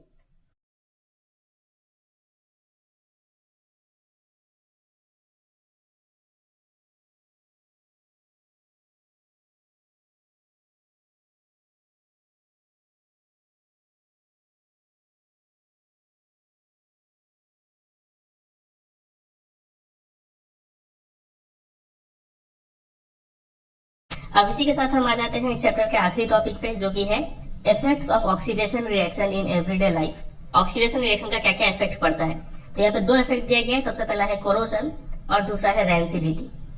कोरोशन क्या होता है, आपने रस्टिंग ऑफ आयरन, आयरन पे जंग लगते देखा होगा, चांदी के सामान पर काला लेयर चढ़ते हुए देखा होगा, कॉपर के सामान पर एक ग्रीन कोटिंग डेवलप होते हुए देखा होगा, तो ये सब चीज क्या है, कोरोशन का एग्जाम्पल है। तो जब कोई metal, when a metal is attacked by substances around it such as moisture, acid, air, etc., it is said to corrode and this process is known as corrosion। ठीक है, जब किसी मेटल को ये सब चीज अटैक करता है, मॉइस्चर हो गया, एयर हो गया, ऑक्सीजन, एसिड, तब वो मेटल जो है वो क्या होता है, कोरोड हो जाता है, और इस प्रोसेस को कोरोशन बोलते हैं। ठीक है, तो कोरोशन का डेफिनेशन और एग्जांपल्स यहाँ से तैयार हो गया। कोरोशन का क्या क्या डिसएडवांटेज है ये देखिए। The corrosion causes damage to car bodies, bridges, iron railings, ships and to all objects made of metals, especially those of iron। तो corrosion से ये सब चीज डैमेज हो जाता है, खासकर से आयरन से बना हुआ चीज डैमेज होता है। और दूसरा इसका डिसएडवांटेज ये है कि corrosion of iron is a serious problem। Every year an enormous amount of money is spent to replace damaged iron। तो काफी सारा फाइनेंशियल लॉस भी झेलना पड़ता है बिकॉज ऑफ corrosion। तो ये दो इसका हार्मफुल इफेक्ट्स आप तैयार कर लेंगे, डेफिनेशन, एग्जांपल्स, इतना ही चीज आपको ऐसे तैयार करना है। इसके ऊपर डायरेक्ट शॉर्ट नोट लिखने के लिए आ जाएगा, ठीक है, या फिर डिसएडवांटेज पूछ लेते हैं। चलिए अब बात करते हैं रैंसिडिटी के ऊपर। अच्छा, यहाँ पे कोरोशन को प्रिवेंट करने का भी कुछ तरीका होता है, लेकिन हम लोग उसको चैप्टर नंबर 3 में पढ़ेंगे, ठीक है, यहाँ पे हमें नहीं पढ़ना है। अब आते हैं दूसरे पे, जो कि है रैंसिडिटी। ये भी एक ऑक्सीडेशन का इफेक्ट है। आपने कई बार टेस्ट किया होगा या फिर स्मेल किया होगा ऐसे खाने जिसमें फैट या फिर तेल होते हैं, वो खाना क्या होता है, बासी हो जाता है और खराब टेस्ट करता है ना, खाना खराब हो जाता है। तो यहाँ पे क्या होता है कि जो फैट्स और ऑयल्स प्रेजेंट होते हैं वो ऑक्सीडाइज हो जाते हैं और रैंसिड हो जाते हैं, और इसीलिए उनका स्मेल और टेस्ट चेंज हो जाता है। इस प्रोसेस को रैंसिडिटी बोलते हैं। तो रैंसिडिटी को प्रिवेंट करने के लिए हम क्या करेंगे, यहाँ पे 3 तरीका दिया गया है कि usually substances which prevent oxidation, that is antioxidants, are added to foods containing fats and oils. तो यहाँ पे फूड जो है वो खराब क्यों हो रहा है, क्योंकि फूड ऑक्सीडाइज हो रहा है, इसीलिए हम लोग क्या करते हैं कि फूड में एंटीऑक्सीडेंट ऐड कर देते हैं। एंटीऑक्सीडेंट क्या करते हैं, ऑक्सीडेशन को प्रिवेंट करते हैं और फूड को खराब होने से बचा लेते हैं। ठीक है, ये पहला तरीका है कि हम एंटीऑक्सीडेंट ऐड करके रैंसिडिटी को प्रिवेंट कर सकते हैं थोड़ी देर के लिए। रैंसिडिटी को प्रिवेंट करने का दूसरा तरीका है कि आप क्या कीजिए कि फूड को एयर टाइट कंटेनर्स में पैक करके रखिए, जिससे कि बाहर का हवा उसमें लगेगा नहीं और इससे ऑक्सीडेशन जो है वो थोड़ा स्लो डाउन हो जाएगा। ठीक है, ये दूसरा तरीका है। और तीसरा तरीका है कि जो चिप मैन्युफैक्चरर्स फॉलो करते हैं। ये चिप मैन्युफैक्चरर्स क्या करते हैं कि ये लोग जो चिप्स के पैकेट होते हैं उसमें नाइट्रोजन जैसे गैस को भर देते हैं, जिससे कि ऑक्सीडेशन जो है वो प्रिवेंट हो जाता है और चिप्स डिस्ट्रॉय नहीं होता है। ठीक है, तो ये 3 तरीका है जिससे कि हम लोग क्या कर सकते हैं, रैंसिडिटी को प्रिवेंट कर सकते हैं। तो रैंसिडिटी क्या है, कैसे प्रिवेंट करेंगे, इतना चीज आप यहाँ से तैयार करेंगे। अब चलिए कुछ क्वेश्चन देख लेते हैं यहाँ से। नंबर 1 क्वेश्चन है कि why does the color of copper sulfate solution change when an iron nail is dipped in it? तो क्यों चेंज होता है, बिकॉज ऑफ डिस्प्लेसमेंट रिएक्शन। वो पूरा इक्वेशन आपको यहाँ पे लिख देना है। फिर give an example of a double displacement reaction other than the one given in activity 1.10। अब 1.10 में कौन सा एक्टिविटी था देखिए जरा।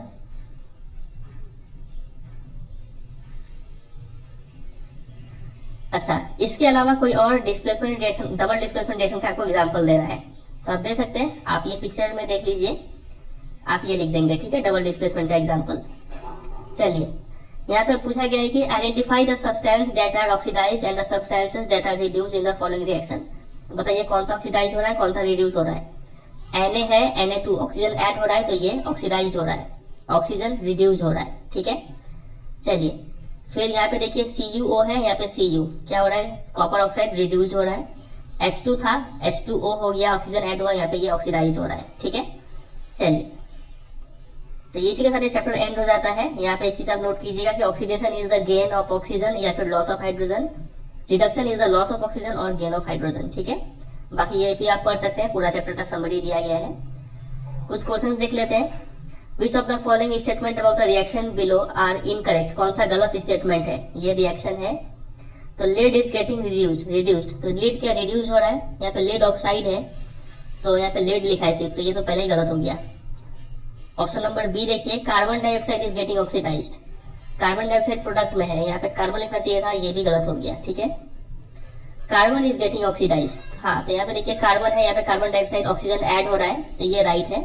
अब ऑप्शन नंबर डी भी देख लेते हैं, lead oxide is getting reduced, तो लेड ऑक्साइड जो है हाँ ये रिड्यूस्ड हो रहा है, तो ये और ये राइट है। लेकिन हमसे पूछा था कि कौन सा गलत है, कौन सा इनकरेक्ट है, तो ए और बी इनकरेक्ट है, यानी ऑप्शन नंबर ए इसका राइट आंसर होगा। चलिए दूसरे क्वेश्चन को देखते हैं। The above reaction is an example of, ये किस टाइप का रिएक्शन है, देख रहे हैं आप। एल्यूमिनियम आयरन को बोल रहा है कि चलो हटो, एल्यूमिनियम ऑक्सीजन को लेकर फरार और आयरन अकेला बच जाता है। ये है डिस्प्लेसमेंट रिएक्शन, है ऑप्शन में, ये ऑप्शन नंबर डी इसका राइट आंसर होगा। What happens when dilute hydrochloric acid is added to iron filings, तो आयरन मतलब आयरन है प्लस HCl है, तो ये मेटल प्लस एसिड का रिएक्शन है, हमेशा हाइड्रोजन गैस निकलेगा, तो FeCl2 प्लस H2, ठीक है, यहाँ पे 2 लगा बैलेंस कर देंगे, तो क्या हाइड्रोजन गैस निकल रहा है और FeCl2 बन रहा है। तो देखते हैं option, hydrogen gas and iron chloride are produced, बस यही तो आंसर है, ऑप्शन नंबर ए इसका राइट आंसर हो जाएगा, ठीक है। चलिए अब बाकी का जो क्वेश्चन है ये सब हम पहले डिस्कस कर चुके हैं जब चैप्टर पढ़ा रहे थे, ठीक है। बैलेंस केमिकल इक्वेशन क्या होता है, क्यों इसको बैलेंस करना है, ये इसको इक्वेशन फॉर्म करके बैलेंस करना है, ये सब हम लोग कर चुके हैं। आगे यहाँ से हमने क्वेश्चन नंबर 8 नहीं किया, ठीक है, तो ये आपके लिए होमवर्क है, आपको ये बैलेंस भी करना है, साथ साथ टाइप ऑफ केमिकल रिएक्शन भी बताना है। पास्ट हमने टाइप पढ़ा था, उसमें से किस टाइप का ये रिएक्शन है बताना है, तो ये आप खुद से ट्राई कीजिएगा, और कोई डाउट आ जाए तो आप मुझे कमेंट सेक्शन में करके पूछ लीजिएगा, ठीक है, हम आपको वहाँ पे हेल्प कर देंगे। चलिए फिर, और बाकी सारा क्वेश्चन लेते का हमने डिस्कस कर ही लिया है। चलिए फिर एंड करते हैं ये वीडियो को।